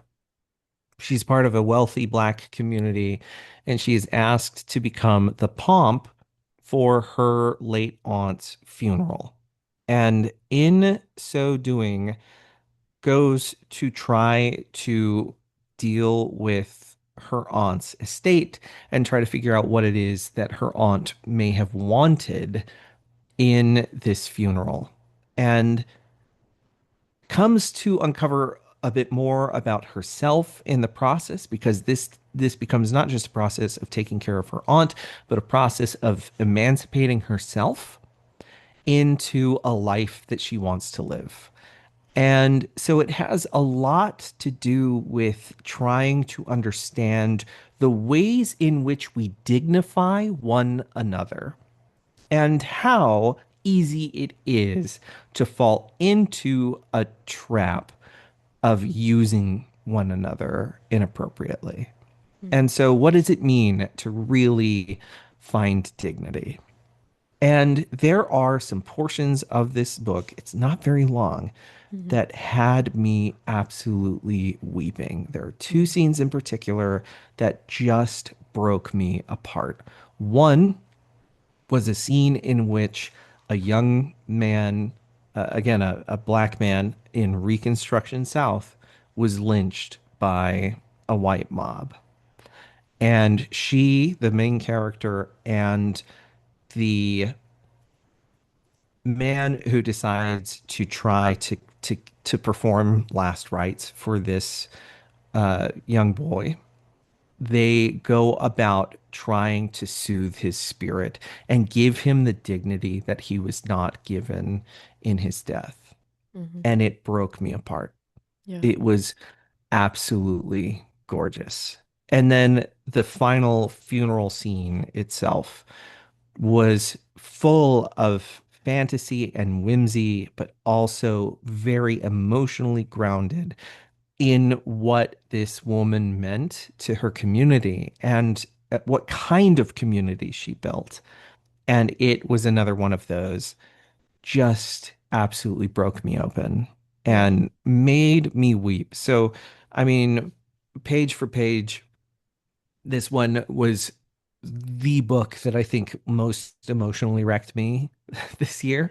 And it's just like, for how condensed it is, how short it is, it does not hold back on that emotional punch. And I absolutely loved it. And I think as a little bit of uh, a compatriot novel to this one, I also really loved The Artist of Blackberry Grange Yeah. by Paulette Kennedy. This is a gothic story, again, about a young woman who she's looking to kind of emancipate herself from a bad relationship, and she goes and lives with her aunt in a place in Arkansas, Eureka Springs, Arkansas, which is like my backyard, which I I was also about to really say, like. you don't know anything about that, huh? Yeah, yeah. I've been there many times. I spend some of my anniversaries there. Yeah.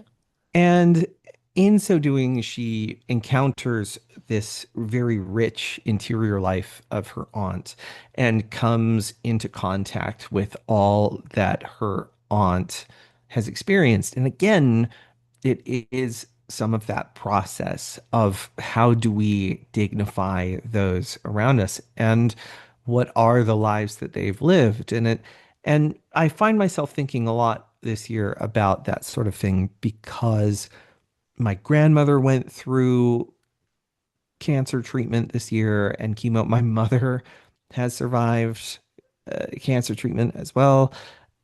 And I've found myself at multiple points this year thinking about the people around me and Hmm. thinking about the lives that they've lived and the stories that they've told and the stories of them that I still don't know. And how Yeah. those histories also influence my own history and give shape and scope to the life that I've lived.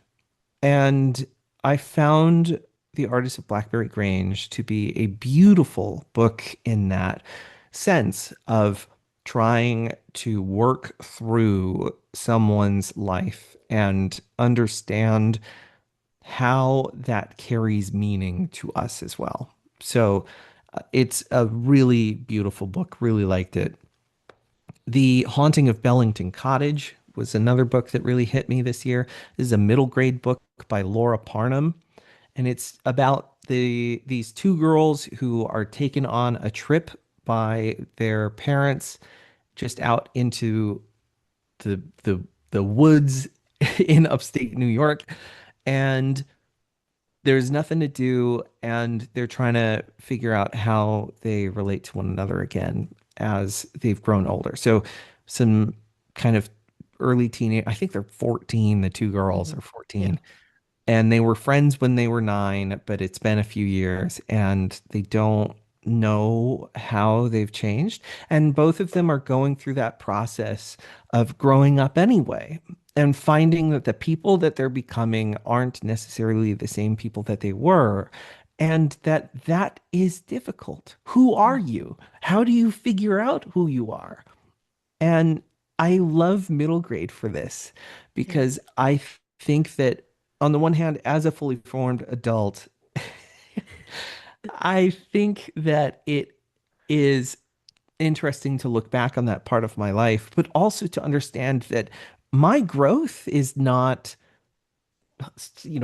like halted, or my growth is not over just because I'm in my late 30s. This process is something that we continually go through. And Hmm. it's always tender. It's always sore. It's always kind of painful in ways. And so to revisit some of those ideas and to really confront what it means to grow, I think was just gorgeous. And it was Yeah. another one of those books that was so tender. Hmm.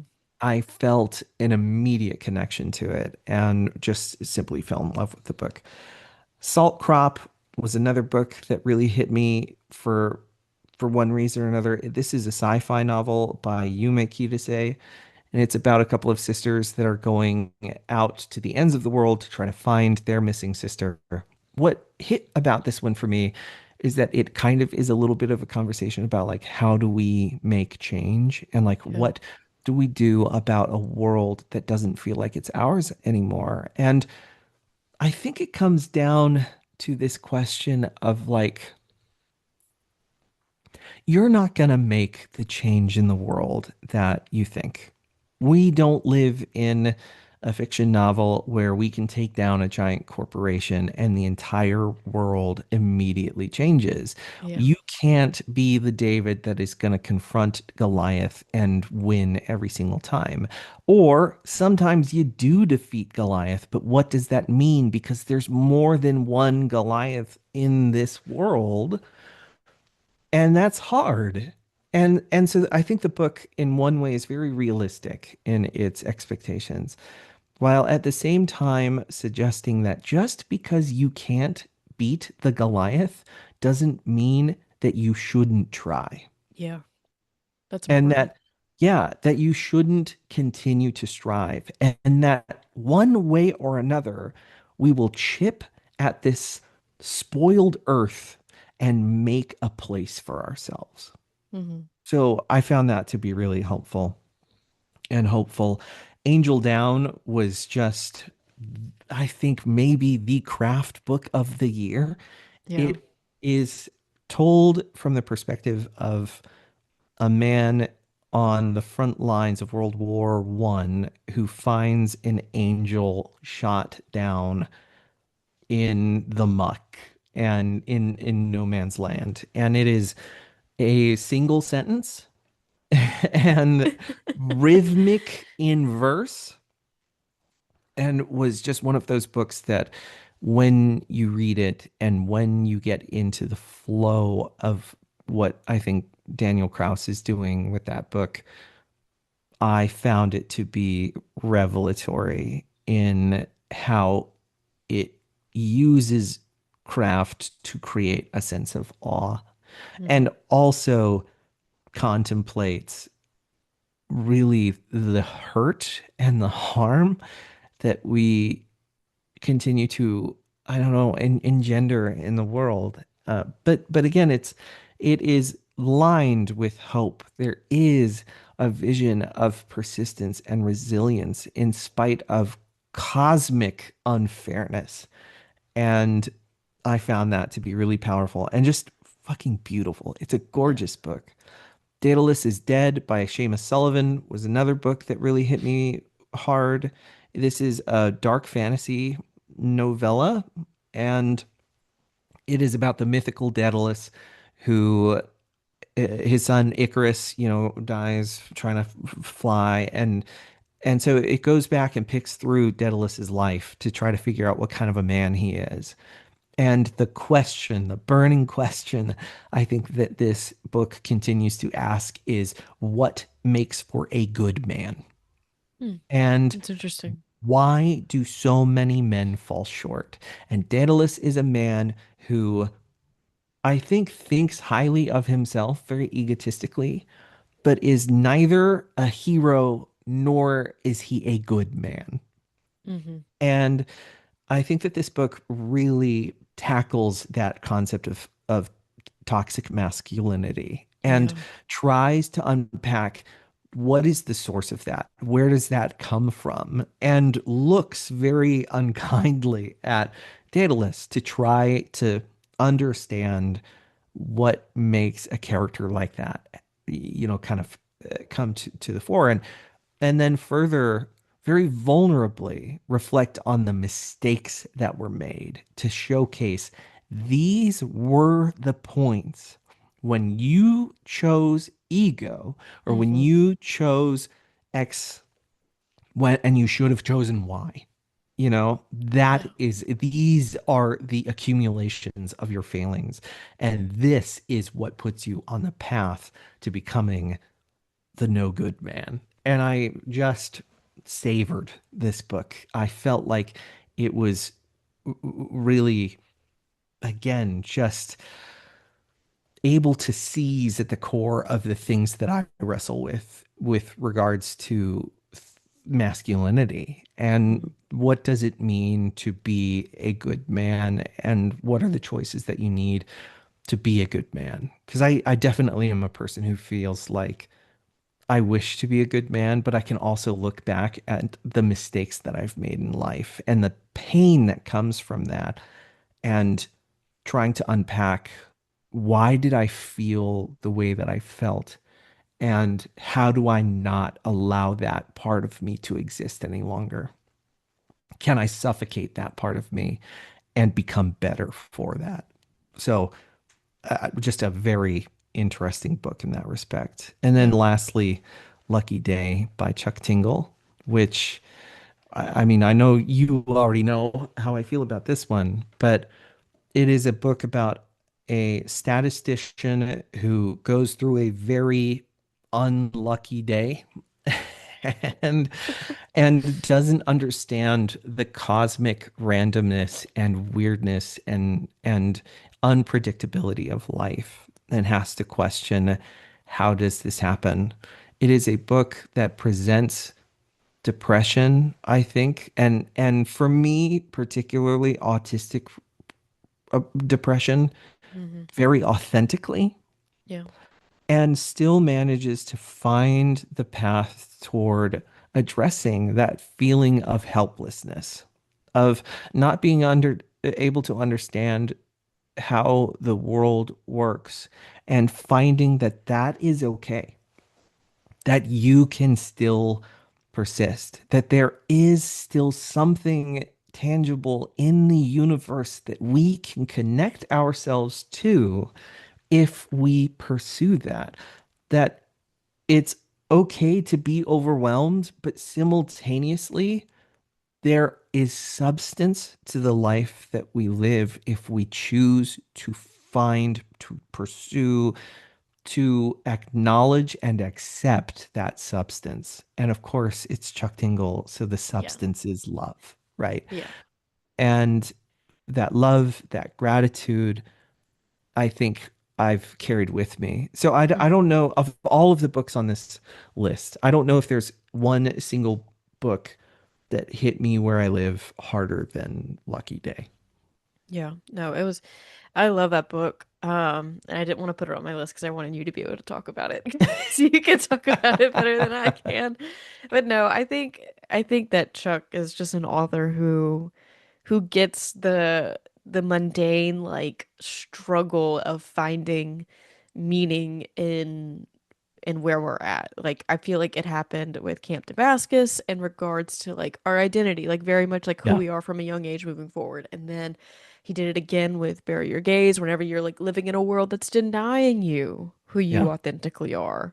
And then kind of again that same theme with Lucky Day, like how do you, whenever everything is like null and void, literally it feels Yeah. like where do you, like where does that put you and can you overcome that? Can you, like Yeah. and like where does that what does that look like for you, Yeah. Um Yeah. you There's could so also much. I'm like very convinced that that man has worked like in an X-Files writer's room. There's no way that he hasn't. He writes a government agent too well. Or it's like Fringe, the TV show Fringe. It has Yeah. to be. I will find out Yeah. one day, but It's fun. It's one of those books that I found myself weeping through and simultaneously laughing aloud at. yeah. It was a blend of joy and being seen. And I mean, at this point in time, I think I'll read anything he wants to put out. It doesn't Oh yeah. matter if it's more Velociraptor butt invasion or if it's, another book like Lucky Day. I think he's serious about everything he's doing, and everything contributes to that sense of value that he Hmm. has about love and gratitude and being accepting of the parts of you that make you you. And I Yeah. find all of that to be very hopeful in a year that has felt so helpless, Yeah. hopeless.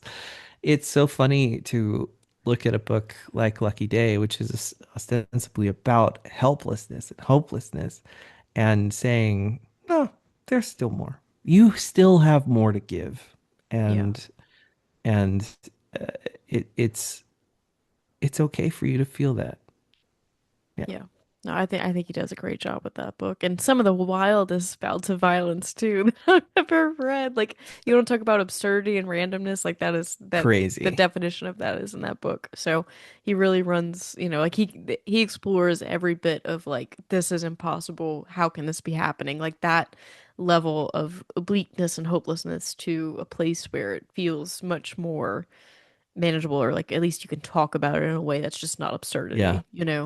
Yeah. So Yeah. The world is absurd. And all right, that's how it is. Like you'll make your meaning as you go.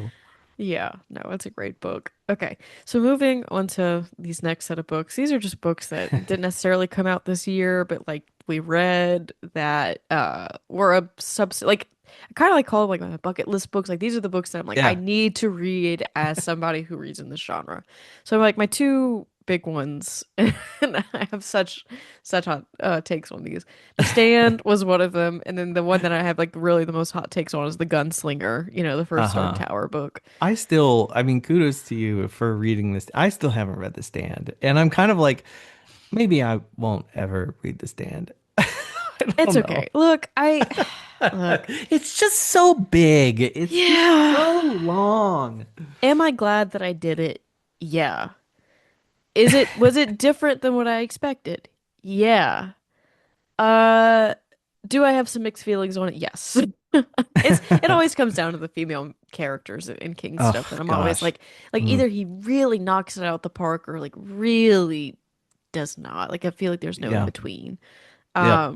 And then the Gunslinger is just like a frat boys, like wet dream. I mean, I can't with that book. Thank you. Thank you for saying that because Yeah. I feel like I'm always about to get flamed by somebody for my thoughts on Stephen King, but I find a lot of Stephen King stuff to be very self-indulgent Yeah, well, and that's the most self-indulgent. yeah, not yeah, not in a way that I think is it has withstood the test of time, maybe. Yeah. I mean, he definitely confronts it because there's an author's note at the beginning of it that it's Hmm. like, this is like, he admits that it is. Like, don't get me wrong, he gets it. And, I think it's a little, I feel a little guilty for shedding on it without having kept going with the series because I do think that there are some aspects of that series that I've heard from others that really do redeem Yeah. what's put in the gunslinger. Like, and this is a very much a young man's book. I get it, but I had a real rough time with it. That's it.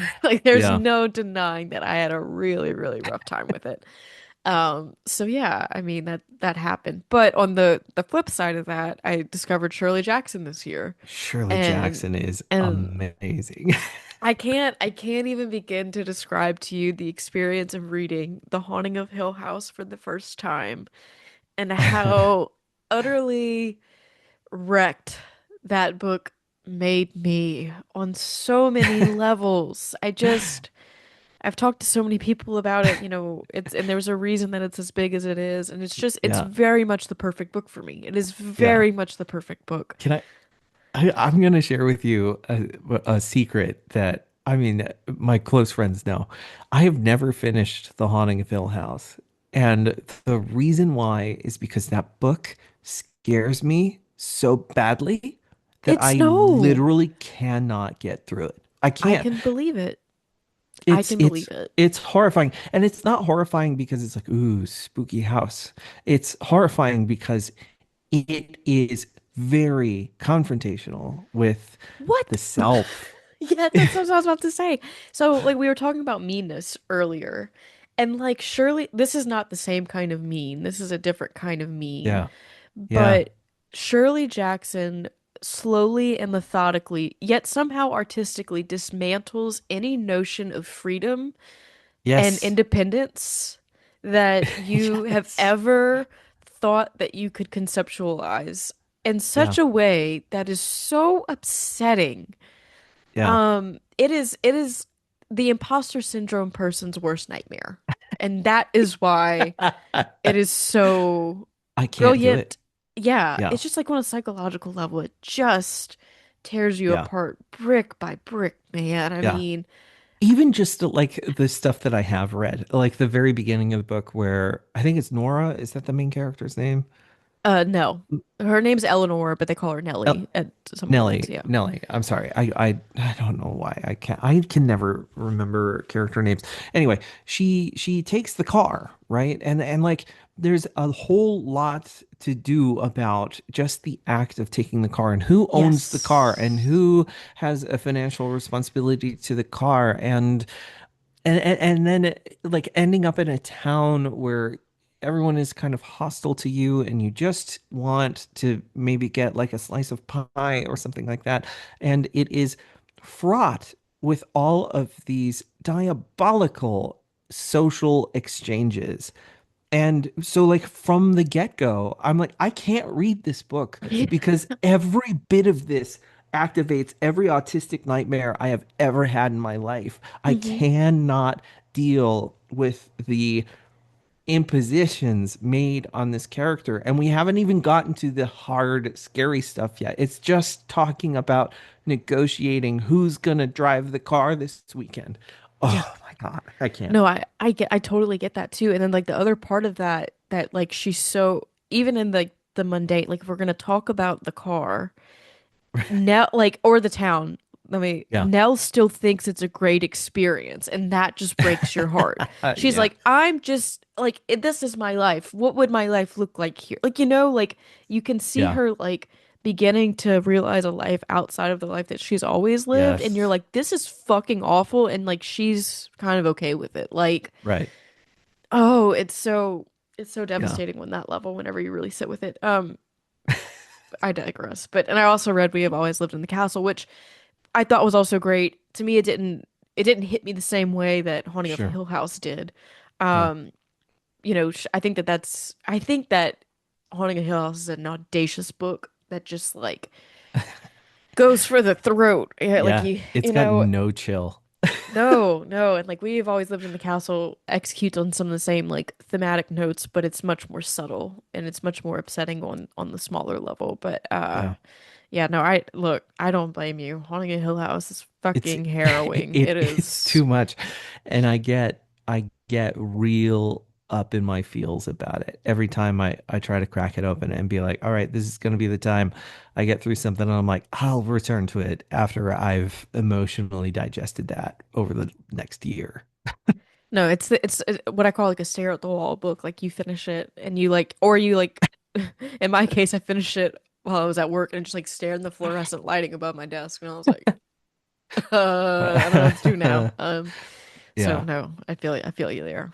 Yeah. Oh my gosh. Well, I mean, like, congrats on finishing all of those books. Like, Thank you, I thank you. feel like those are definite check boxes that are at least worthy of going through. Yeah. Yeah, My backlog looks very different, and I'm I have thrilled to talk about your backlog. Let me just tell you, okay, I'm so pumped. I have I have the weirdest weirdest eclectic hot takes. So let's start with the good. I read a good girl's guide to murder, Yeah, which was like a very popular kind of YA book.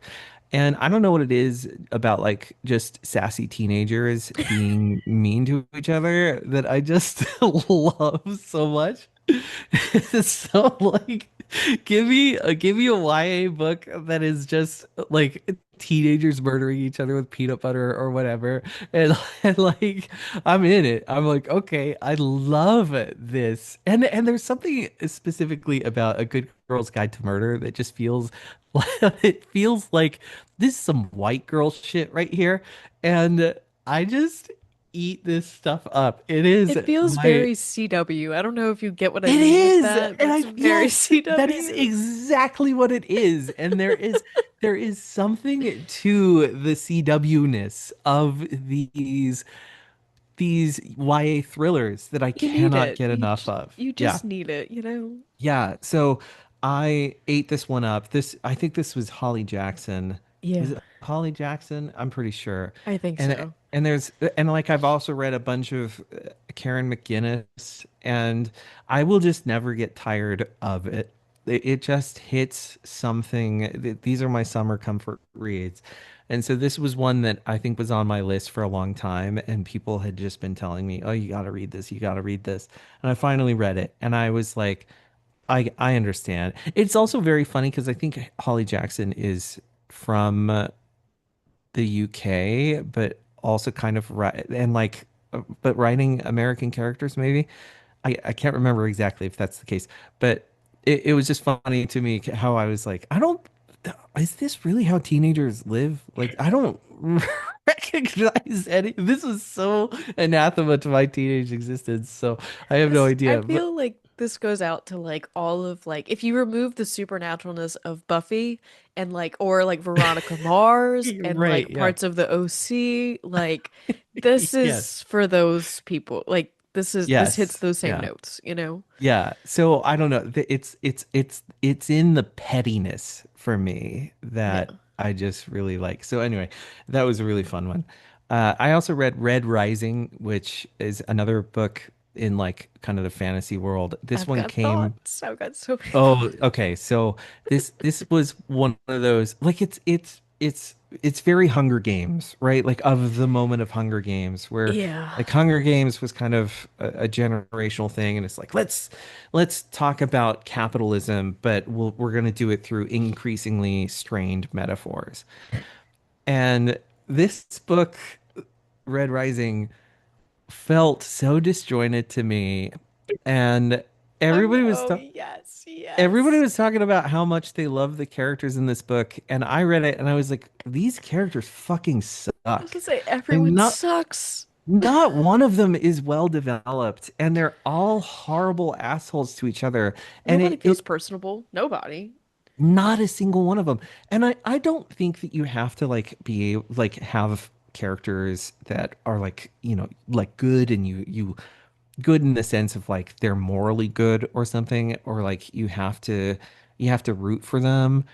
It's kind of like I love bad characters or characters who act badly. What I don't like are flat characters, and I felt like everyone in here is one dimensional, and the one dimension they have is mean. And I just was so exhausted by the experience, and so I came out of Red Rising and I was like, what the fuck is this? And why does everyone love it so much? And I know that ostensibly the series gets better because I only read the Uh, first book, but uh, I was like, I'm kind of, maybe I'm just kind of done with the YA, this is a metaphor for capitalism kind of well, approach. I have thoughts on this, okay? So I am somebody who has made it all the way up to the last book, and I still have not read the last book. And Okay. I still can't tell you what the fuck I read. I still can't tell you. There's child kidnappings, there's people getting killed, there's Right. spaceships, Yeah. there's body transformations, there's Yeah. I'm classism. tired of snuffing the wife too. Like Yeah, I yeah. hate the Oh, fridging of women in literature. It okay, makes me yeah. so angry. Well, And like so to be like, fair, I will give Pierce Brown his points. Like the character that kind of like the strong female character, like she kind of does become like a figure of her own. But still, there's something about it, and I have it's been too long since I've read it, and again, I can't tell you what happened. It's just gone, and that it says uh-huh. something that it Yeah. didn't stick in my brain. But I remember feeling like, ugh, I don't love this. The thing for me, I think, with the Red Rising series, and I think it does this very, very well, and if this is what you're looking for, this is what you need to go pick up. It is Uh-huh. a political book series. Oh, It it's is very, yeah. every single character is a pawn in a political scheme that Yes. grows larger and larger and larger by the book. So if you are looking for the grandiosity of a political space soap opera, then this Uh-huh. is for you. But you will not feel really. I mean, there are some character deaths, don't get me wrong, that I was like, oh, that one hurt a little bit more than I thought that it would. But like, I'm not weeping, I'm not crying, Right. I'm not quoting these people. Like, there's no. I don't know. It just Yeah. feels a little too robotic and a little too far removed for me. And I Yeah. understand that it's a dystopian like society. This is not, rooted in reality. This is like a whole different world. I Yeah. just couldn't buy into it the way that I needed to sustain the amount of lore, Yeah. political conflict, real conflict, like implication. Like it's just not I wasn't Yeah. hooked enough for that. I Yeah. just it's very much like I have like my husband's friend loves it and I can see why he does because he is somebody who like buys into the bigger picture, but like I need the character investment to be there for me to buy into Yes. the bigger picture, and it's Yeah. just not there for me in Red Yeah. Rising in the whole series, you know? Yeah. Yeah. It really felt like it felt like the main character is simultaneously a Gary Stu whose sole defining emotion is rage. Yes. And like I get rage. Like I'm here for rage, but I was just like, I don't know, can we give him a little bit more than just Yeah. rage? And it it just and the fridging of the wife, I was just kind of, even from the first chapter, I feel like I'm done. Yeah. Yep. Like, Yep. I think I'm ready to move on. But I did cross that one off my list. It was another one of those, like everybody's saying, read Red Rising, and I read it, and You can say you did. color me a little unimpressed. Yeah. Yeah, and then of course Redwall. I have a second show called Books and Badgers that I co-host with my brother, and we're kind of on like unofficial hiatus because I was doing like 4 interviews a week for a long time. It's just not, I can't sustain it. Yeah. So we're going to be returning to that pretty soon. But rereading Redwall has been just a huge joy. If you've never read it before, it is a fantasy series about a whole bunch of woodland creatures who fight a lot of wars, apparently. And it is like we're talking death death counts in like several hundreds. There's like one book where like 3,000 creatures die, and it's like gratuitous. The violence is insane, but it's one of those. It I'm belongs to Googling the. this right now because I'm I'm not telling. familiar Oh with my it. gosh, Redwall is it is a huge treat because it's like it is kind of progenitor of that cozy fantasy in a Yeah, way. The idea of just like, oh, we're gonna sit around and we're gonna make delicious food and look at this woodland salad and don't you love these cream tarts and I'm isn't this sorry. wonderful? I'm showing a picture of this book cover, and I don't know if you can see it, but it's Martin the Martin the Warrior. Warrior. Hell Bro, yeah. Martin, I'm That book I rocks. love Martin. I've never met Martin, but I love Martin. Well, Oh my then you would God. love Redwall. Martin is like the central character to the book that like the series' lore.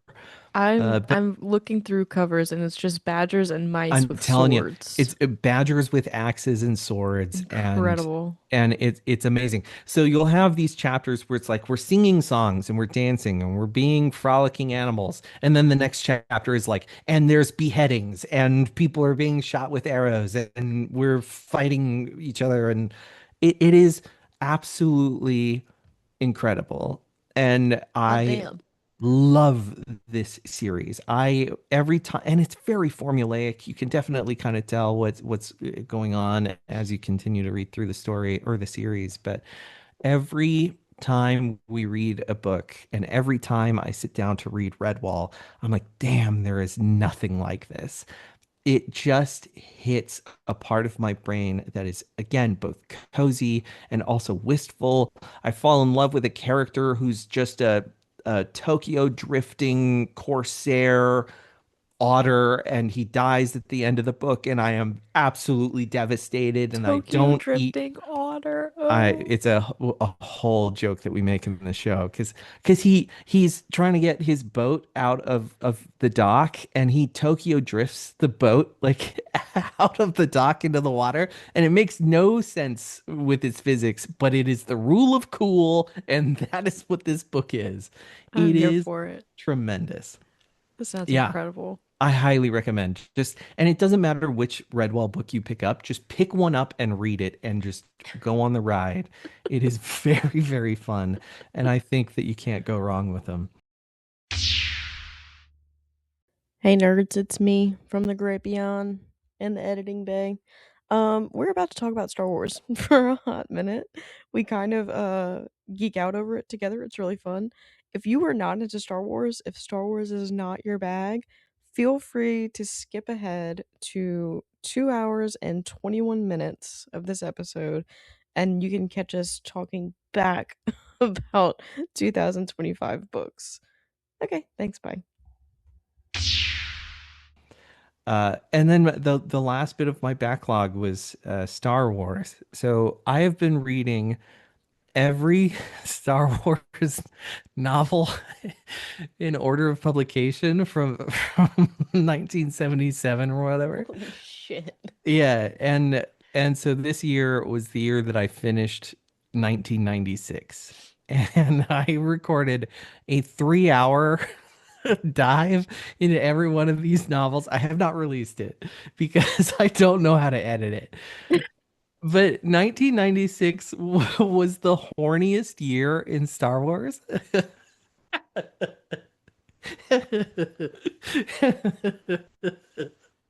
And so all of these Star Wars books are just full of like Luke finally getting laid and like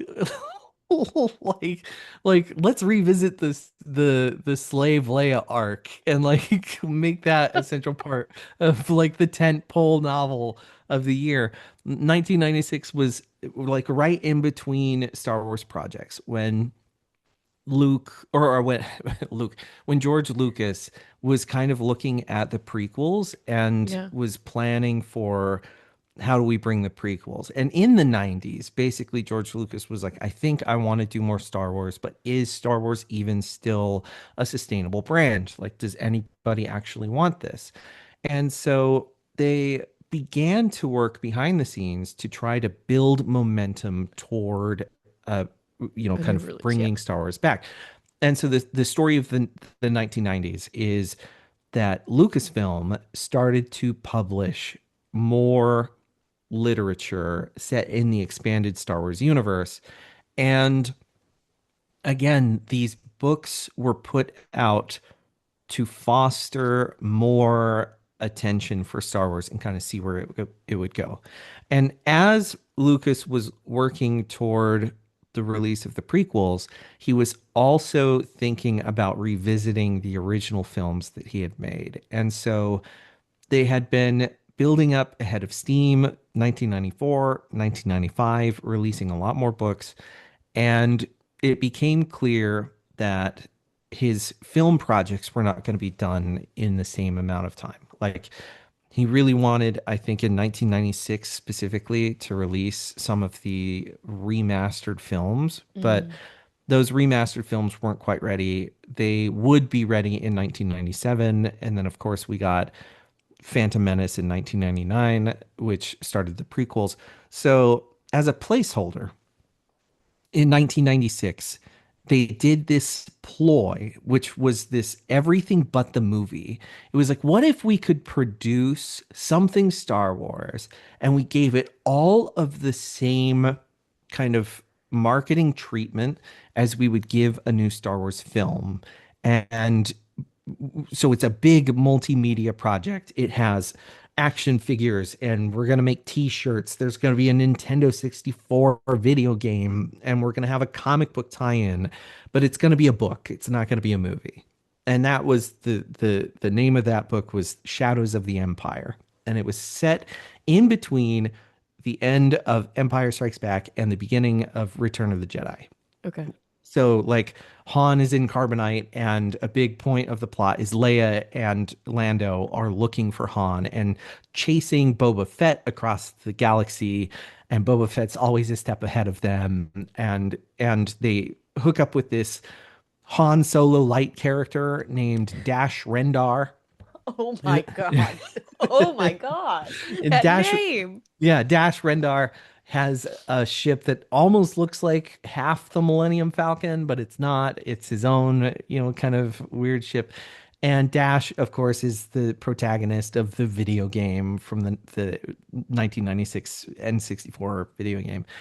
And it is so horny. And I don't understand why this book is so horny. The main character or the main antagonist of Shadows of the Empire is Prince Zizor, who is this like green kind of lizard skinned man. And he's supposed to be like the perfect sculpt of like masculinity. And he emits pheromones, and his pheromones make everyone horny. And he has a sidekick, like a female attendant who is an android, like a robot, and she is anatomically correct for some reason, and there's a strong implication that she has sex with Zizor anytime he gets bored. And so he like hates Darth Vader, and he's like, I really got to get rid of Darth Vader, and I think I know how to make Darth Vader look like a pussy. And what I'll do is I'll capture Luke Skywalker. And also I know that Luke Skywalker is actually Anakin Skywalker's son. And I know that Anakin Skywalker is Darth Vader, and nobody else knows this secret in the universe. And so he starts wheeling and dealing. And in order to get Luke, he's like, I know what I can do. I'm going to kidnap Luke's friends and I'm going to hold them hostage and I'm going to set a trap for Luke. And I'm going to do that by seducing Princess Leia. And I can do that There it because I'm a is. I was horny waiting for man. it. Yeah. Yeah. He's like, I'm a horny man and I have these pheromone powers. And so Leia comes in and she gets really horny for Prince Sizor because, she's been being worked with the pheromone plot or whatever. And she like feels like oh, I'm betraying Han. I love Han. I want to be in love with Han. Why am I so horny for Prince Izor? And she's like kind of like, Is it bad? Should I do it?" And then she finds out that he's manipulating her with pheromones, so she kicks him in the nuts and and she Don't gets tell me, away. don't tell me that the pheromones are stored in the balls. No, I don't know where they're stored, but it would be really funny if that were the case. So yeah, it's like it is a book that is just full, or not just a book, but like as the tentpole book, it's not a very good book, but as a tentpole to the universe, I'm like again rereading it for the first time since I was a kid. I mean, I Yeah. think I was 9 when that book came out, and I remember reading it because I was so into Star Wars. Everything was Yeah. Star Wars for me. And I remember reading it and being like, "Oh man, Prince Sizar is so mean and he's so cool and I love Boba Fett." And it was like a whole part of my personality. And then coming back to it 30 years later or whatever, and I'm like, "This sucks. This is so bad." And it's so unforgivably horny. And and it's not the only horny one in the year. There are other books that are equally horny. There's one book specifically in the X-Wing series where this kid pilot he like encounters his first furry boobed lady and and he's like, I want to have sex with her. And he's like, have you ever done any like interspecies sex? And his friend, another ace pilot on the X squadron, whatever the squadron is, um, I forget what they call the squadron. It'll come back to me in 3 hours. Yeah. But anyway, this other pilot is like, well, let me tell you this story about, one time I found out that I actually have a bad skin allergy to this alien, and I slept with this alien lady. I'm just like, why are we? This is Star Wars. What are we doing? Oh okay, this is incredible. This is Yeah, this is more than I could have hoped for and more.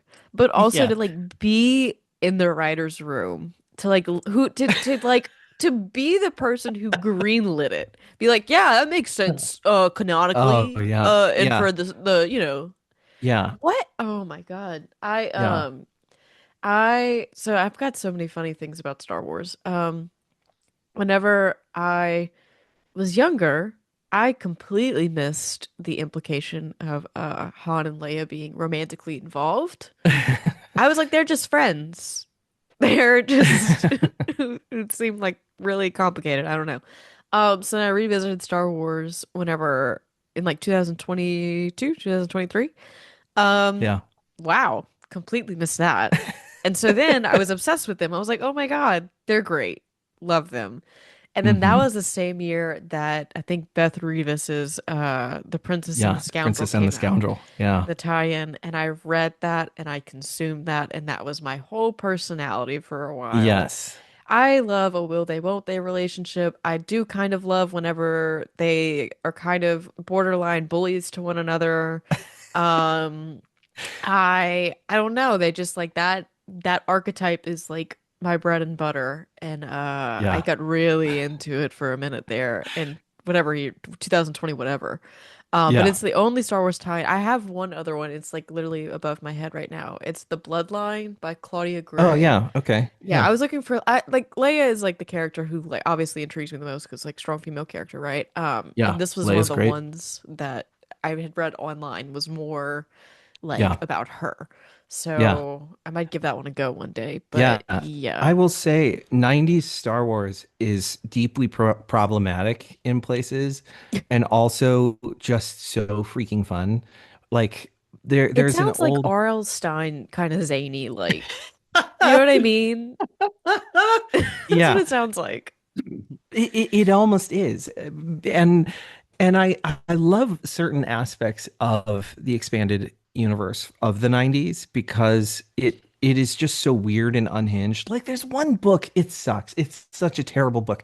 But there's one book where like Luke just has kind of like a little bit of depression and he's kind of like, I don't know, what if this force sensitive blob wanted to eat me? Like, what would that be so bad? And it's like, yeah, Luke, that's stupid. Maybe you shouldn't do that.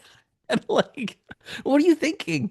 The Courtship of Princess Leia is one of my favorite books of the 90s. It's written by Dave Wolverton, and it's the story of how Han proposes to Leia, and Oh, I it gotta read it is now. I gotta read it now.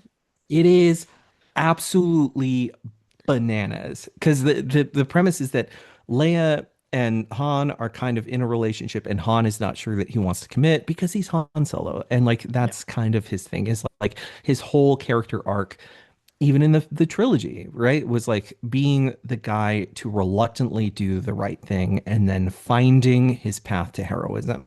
Hmm. And so in this particular book, basically he's kind of like, I don't know about like, do I really want to hook up with Leia or, like, what am I gonna do?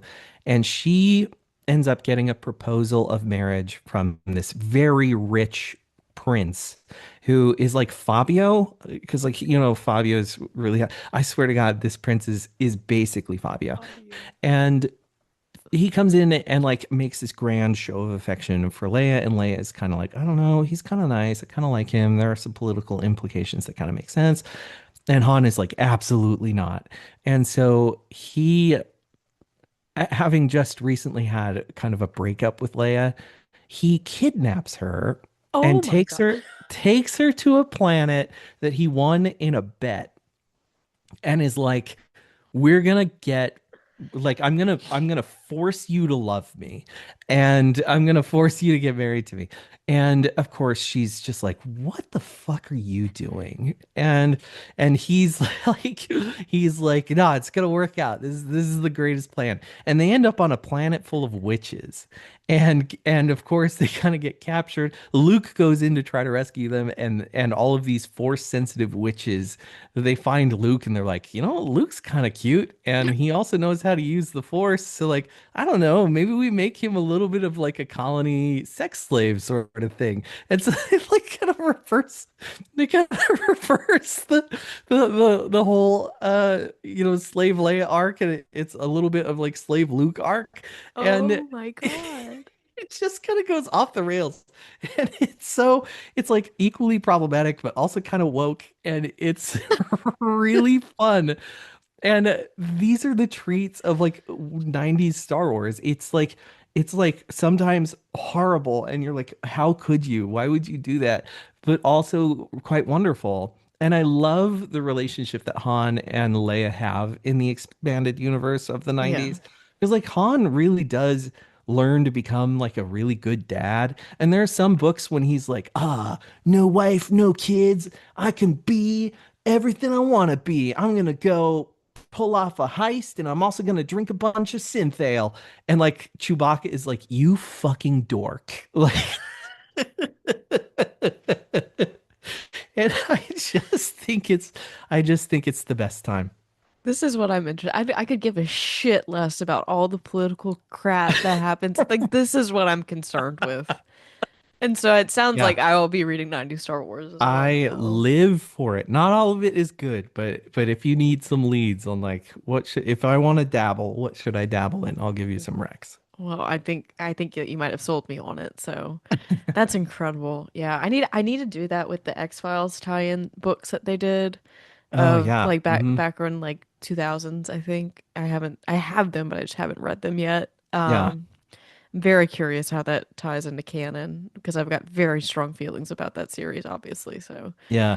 I love tie-in novels. I don't know what it is, but just like tie-in media in general, I think yeah. is really a whole lot of fun. Well, I mean, it's just kind of like certified fan fiction, you know? Like, it's nice to know if your head's in the same place that somebody else who's consumed the Yes. series is. You know what I mean? Yes. Like, Yeah. do you also think that this would happen in this situation? Like, is your read of Right. of this Right. character the same as me? Yeah. So that's Have where I I think it's shared with you fun. my secret like kooky Star Wars find Oh that my God, no, like tell Star Wars me. horror find? Okay. Tell me. So in 19 this is why I know I'm on the spectrum. Um so in 1997 1997 at the peak of R.L. Stein's power, Oh every God. every publishing company was desperate to like figure out how do we do what Scholastic is doing, because like Scholastic I think was selling like 2 million books a month in the 90s of Yeah. of just Goosebumps. It was like just R.L. Stein. And so I think it was Bantam, maybe, but somebody had the Star Wars license, and they were like, what if we did Star Wars Goosebumps? And, and there is a whole series from 1997 of, I think it's called like Star Wars Galaxy of Terror or something like that. It's Star. I'm pretty sure it's Star Wars Galaxy of Terror, and they're children's books, obviously. And it is, I'm not even joking. It is the closest analog to Star Wars Goosebumps you would ever Oh find. my God. And you can get them online. That like they're not in print anymore, right? So a lot of them you can get online for like $2. And well, some of them are like 25 or 30. I think I saw one that was like way higher than that. And of course, being me, I acquired I think almost the whole set. I know I I would absolutely have be every one I of would them be from disappointed 1997. if you didn't, I think, Yeah. you know, I'd Yeah. be really upset if you hadn't. Yeah, so this is the secret of my back pocket when we talk about like goals for 2026. I will be dumping just like binge Fuck yeah. dive Fuck yeah. binge dive reads of everything that came out in 1997. There are like 30 books that came out in That's 1997. insane. It Oh is my God. absolutely unfathomable. But yeah, I will be doing a deep dive into the Star Wars Goosebumps books. That is incredible, and I'm very much here for it. It's just so crazy because like it happened with Supernatural, I think it's happened with the X-Files, Star Wars, Star Trek. Like when you go to your used bookstore and it's like it's that one section that's like buy sci-fi and fantasy, but it's Yes. also to itself because it's a franchise. And it's Yes. just all of these old ass books and Yes. you're so overwhelmed you don't even know where to begin. Like, Yes. Yeah.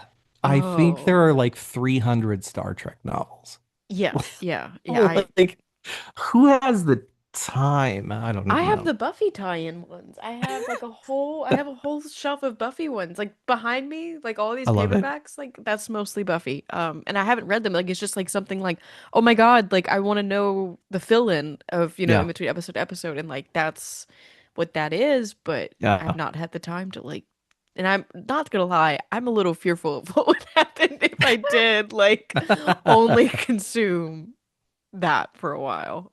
Yeah. Oh, okay. Well, this was delightful. This was great. I want to give Just like was saving that one in my back pocket just for you. incredible. I'm honored. I'm really honored, honestly. Okay, this last little section before we wrap up, I just want to name some books that really, for one reason or another, just like really accomplished what I think that they were setting out to do, like on a Yeah. technical level, on Yeah. like a, whatever level. They may not have like made me cry per se, and I Right. may not have related deeply personally, but they just like are a great accomplishment, I think, in the world of Yeah. horror literature. And I'll rattle off this list really quickly. I won't do super Yeah. big deep dives into them, but Buffalo Hunter Hunter by Stephen Graham Jones, just, Mm. Yeah. what he managed to do that hasn't been done with the vampire was really, really cool.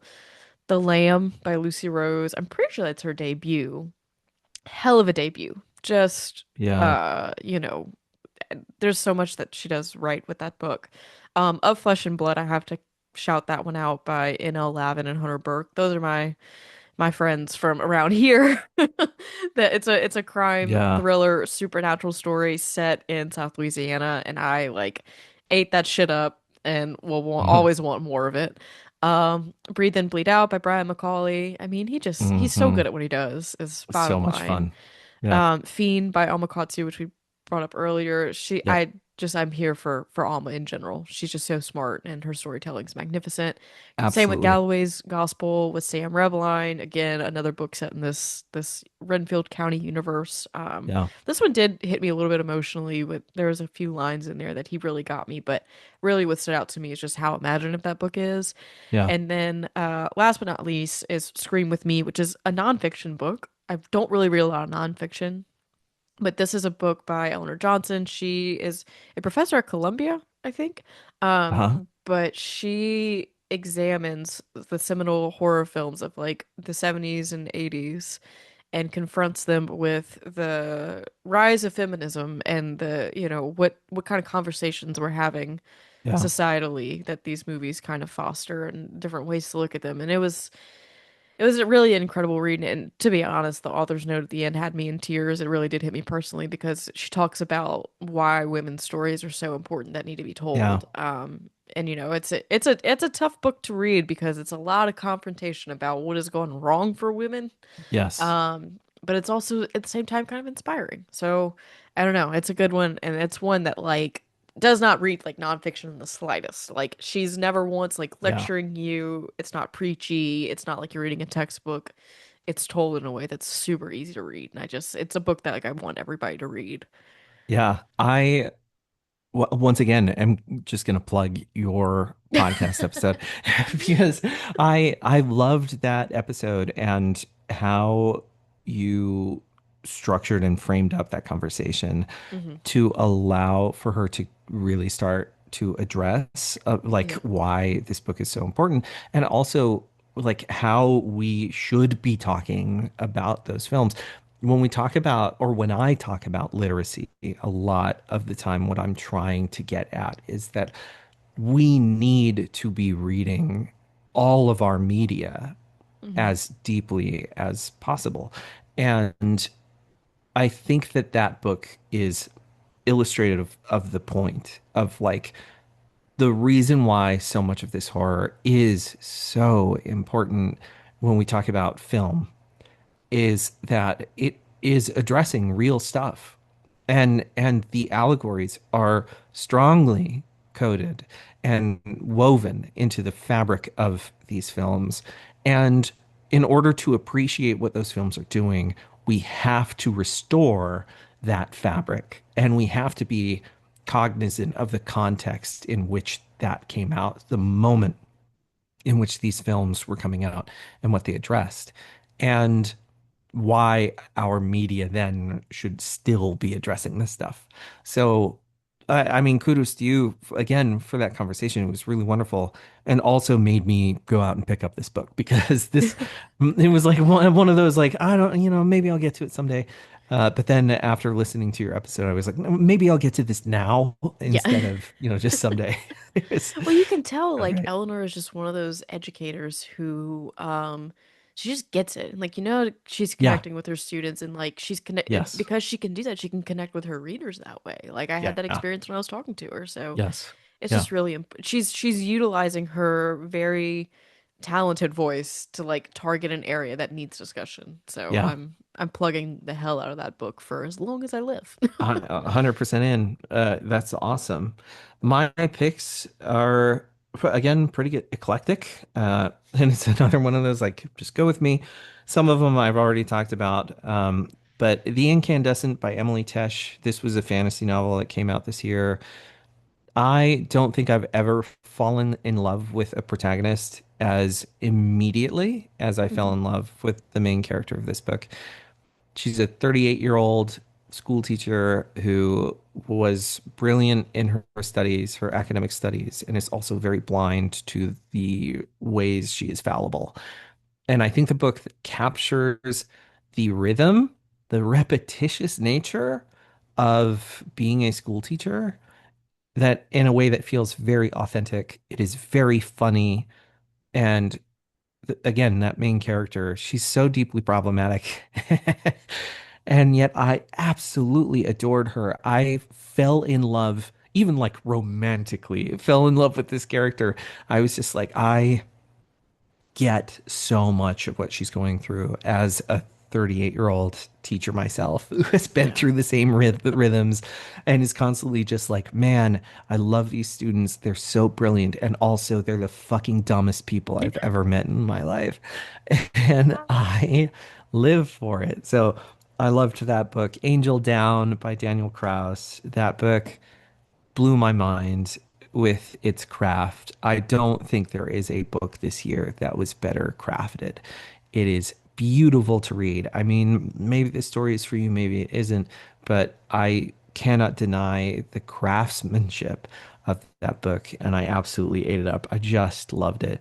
Lucky Day by Chuck Tingle again, another book that I felt for me was very authentic in its representation of issues and super helpful and hopeful in the way that it posits how we should think about our lives and what is worth living for.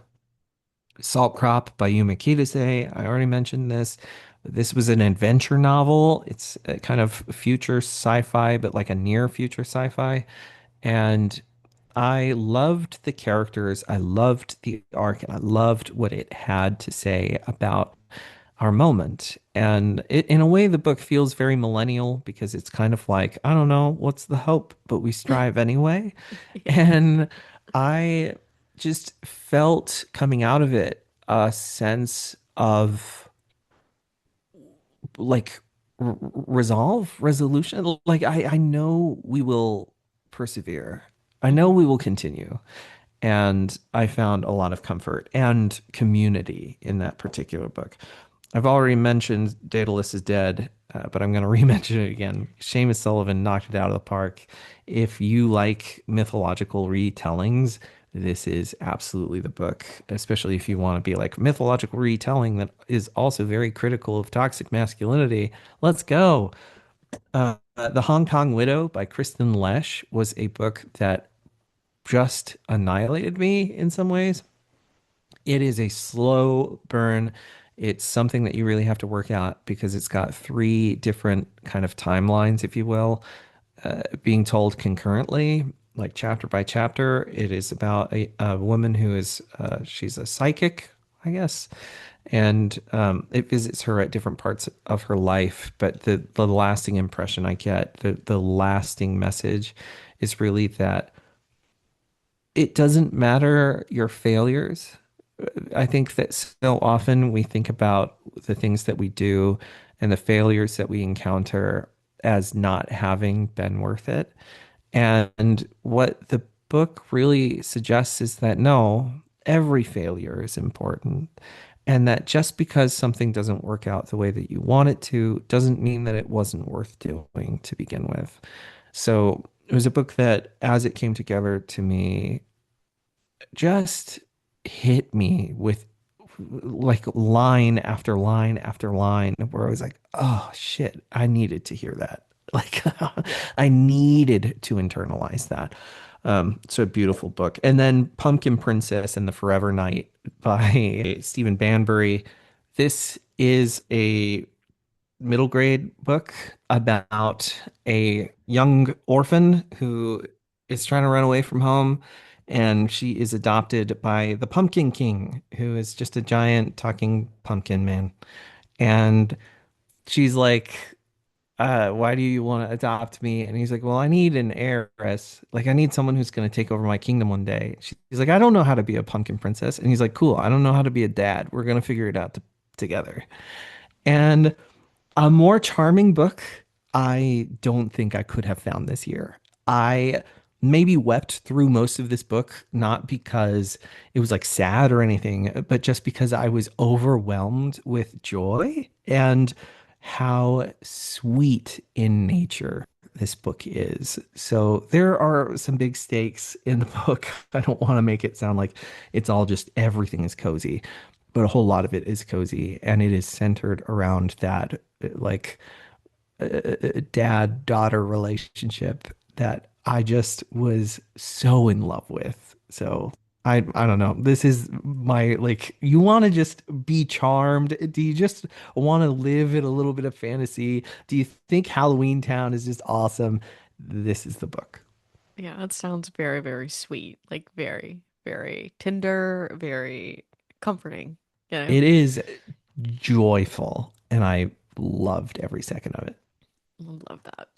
Well, I believe that we have unpacked our 2025 We've done it. in lots of different ways. Nothing Uh, left to say about this year. whether it's about Star Wars, our favorite books, how many times we cried. I don't, we did it all. Yeah, what do you, no, I don't want to ask you, like, what are you looking forward to in 2026? Whether Yeah, that's a book thing, whether that's a yeah. personal thing. I'm not going to talk about book thing because I don't know what books are coming in 2026. We were talking about this before Yeah. the show, and this is kind of the nightmare because I'm actually booked until May with interviews, and I don't even know. I don't even remember what's on my calendar. I just let the calendar sort itself out at this point.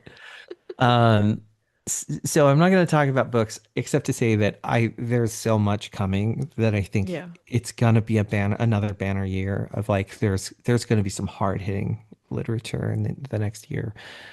But I am hopeful in 2026 to continue to kindle my community. Hmm. And I have made a lot of friends this year in 2025 and cemented a lot of friendships that have been very important to me. And, I really want to shout out like Katrina Monroe, Katrina Carruth, Alexis Dubon, Brian McCauley, Seamus Sullivan, and Ali Russell. Yeah. Those are the people, and Marina Lostetter. I should also add Marina Lostetter to the group, but those are the people that I spent the most time with this year in ways that fulfilled me far beyond what I think I am worth to them. And maybe that's putting myself down too much, but I just live in eternal gratitude of these people and for all that they have continued to give to me. And I think in 2026, the thing I'm most looking forward to is to continue to pull on those friendships and to continue to weave those together and to find new ways, I think, to celebrate one another in however we want to do it. I think the show was great for me in presenting opportunities to deepen friendships, but I want to find ways to do that without always having to rely on a new interview. Yeah. That makes And, sense. I get you. what are some ways that I think that I can deepen, more friendships? I've got some cool stuff on the horizon I haven't talked about a whole lot, but I am working through edits on books for Abby Vale and for William Sterling that I think are going to be really, really fun. And I'm really looking forward to talking more about those projects. I also have loved being on other people's shows. Anna, I have loved sharing every line of commentary behind the scenes that we've had together. Yeah. I have loved having you on my show. I have loved listening to your show. I have just found so much incredible joy in that. I had a blast on Paulette Kennedy's show, Hmm. which I was honored to have been invited to. I'm doing my own year roundup with Amanda Burnett over at Her Infinite Archive next week. And I'm so looking forward to that. And I think that stands out to me as like, if there's any one wish I want to put out into the universe for 2026, it is that continued networking, not for the professional kudos or anything like that, but because these people have introduced so much love, so much acceptance, so much brightness and joy and community in my life. And these are the things that make getting up every day worth it. These are the things that make the hard work worth it. These are the things that I find continue to pay back revenue and joy. And that's what I want out of my 2026. Yeah. I couldn't agree more with you about the sense of community, and the friendships that were forged this year or, relationships that are solidified and things like that. I feel like 2025 was a big year for that, me as well. So I really, really relate to that. Um, yeah, and I think that it's just the community aspect of this is so important beyond, and I think, you and I are on the same page with this beyond Yeah. the interviews before that. But whenever you meet people who get, and it sounds so simplistic, who get you the way that these people do, it's just really, really important. Yeah. So no, I'm thrilled to see what your year looks like because I'm like it might sound weird to say, but I'm really proud that you are as booked and busy as you are for 2026 because I know how hard you freaking work, man. Like Yeah, we it's talked about it. I did a it, month of double releases and you've been doing double releases and we were yeah, commiserating over that, and like it's just yeah, really cool to see, how hard you've been working and how people obviously want to keep being part of that. If you're yeah, booked and busy this far into 2026 as you are, it's freaking awesome, It's something that should be yeah. celebrated. I'm proud. I'm very proud of that opportunity. But I also recognize that like it didn't happen in isolation, you know? Yeah. I don't think that any of it would happen if it weren't for, I mean, obviously the authors who come on and want to share time, but also so many of the other people that work behind the scenes to Hmm. tell other people to listen. I mean, Anna, you do so much work for me in just being there, being there to talk about books, to be excited about things, to network about who's cool to talk to. I mean, shoot, Kaylee Peterson was a great conversation this year, and again, I feel like there's a friendship there that Hmm. I really appreciate, and you weren't a small part in making some of those connections too. And even just like the retweeting or sharing or inviting me to do this with you, you know, like so much of what I'm doing, I owe to all of the other people doing it too. Yeah. And I love that. And I love your Yeah. show. My God, Anna, your show is so good. Well, thank you. I really, really appreciate that. But no, I mean, I feel very much the same. Like, I don't think that I would have experienced the growth that I have this year had it not been for everybody else who saw something and like either one said something positive to me about it to make me Hmm. feel like it was worthwhile because I think, we both kind of relate to that in sense Oh of yeah. is what we're doing doing anything other than Yeah. killing our time, right? So that idea that, it has positive implications is really important. And then too, like you mentioned, like not only the resharing, but like people who are getting in touch with you about the episode that like, connect with it, that it does mean something and it is worthwhile and all of that. But like on a professional level, like I'm still figuring this out and like to have resources like you and Stephanie and Neil and like however Mm. many other like professional people like Katrina Caruth. I love her so much. I met her at Stoker this year and she has been Yes. one of the coolest people to turn to for things like Hmm. she's just such a cool supportive person. So Yeah. just having those doors be open this year and like being able to like kind of let the light in a little bit whenever I'm very used to like head down, just work hard and whatever happens happens. It's been Yeah. a nice change of pace. But no, I mean I feel the same way about you and your show and what you've accomplished. And there was nobody else I wanted to have this conversation with because especially last year, being on yours and like the depth of that conversation that we had Mm. about last year's reads, I was like, there's no better person to come on and talk about 2025 than I'm Trevor. so So flattered. I'm so flattered, Anna. And I hope you know that you have, I mean, standing invitation. Just tell me when you want to do a thing and we're gonna do the thing. no, literally, it's the same goes for you. So if we want to do like a Star Wars 90s deep dive, then Listen, prepare yourself. oh man. Well, thank you so much for your time, Trevor.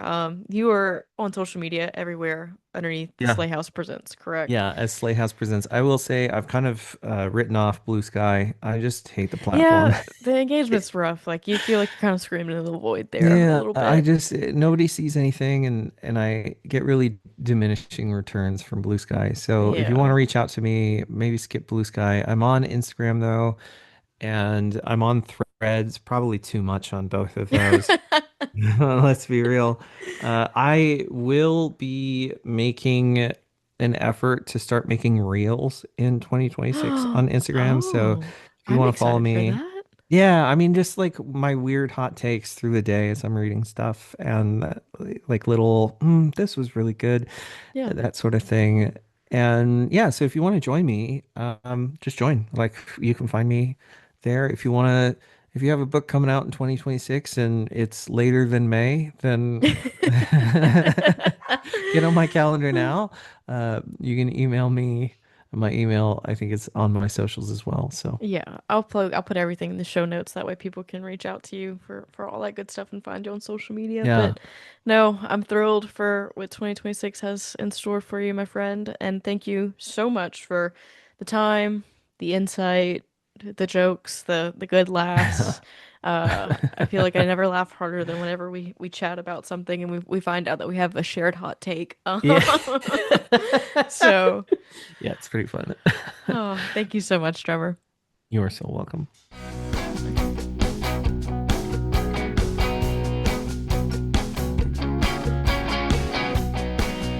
Once again, just the absolute biggest thanks to Trevor for his time. This was an absolute blast where we just got to like absolutely nerd out over our favorite books and franchises and just so many things. It's just such a delight. If you haven't checked out Slay House Presents yet, you absolutely must. Trevor reads so widely and so deeply. There's not a genre that I don't think that he'll try or read, and he connects so deeply with the books that he reads. His interviews are absolutely delightful, and if you haven't listened to his interview with Chuck Tingle yet, I am begging you to please go listen to it. It is such a moving interview. So, once again, huge thank you to Trevor. You can find all of his social handles in the show notes to keep up with him. Now, this is where I sign off for the rest of the year and into the new year. I plan on returning in early 2026 with plenty more author interviews and episodes on horror and the state of horror and all that good stuff. But I do need a little bit of a break to get my shit together for the new year. So, this is where I bid you adieu for a few weeks. I hope that you all have a wonderful holiday season if you're into celebrating the holidays. I hope that you all stay warm if it's cold wherever you're at. And much love. Just a really huge thank you to each and every one of you who has listened, taken a moment to like, reshare, do whatever to promote the podcast, to promote me in any way. Again, this has been my first full year of doing this, and I've learned so much, but I could not be here without everybody who has helped along the way, even in the smallest of ways. So thank you all so much for an incredible year in podcasting and so much more. And until next year.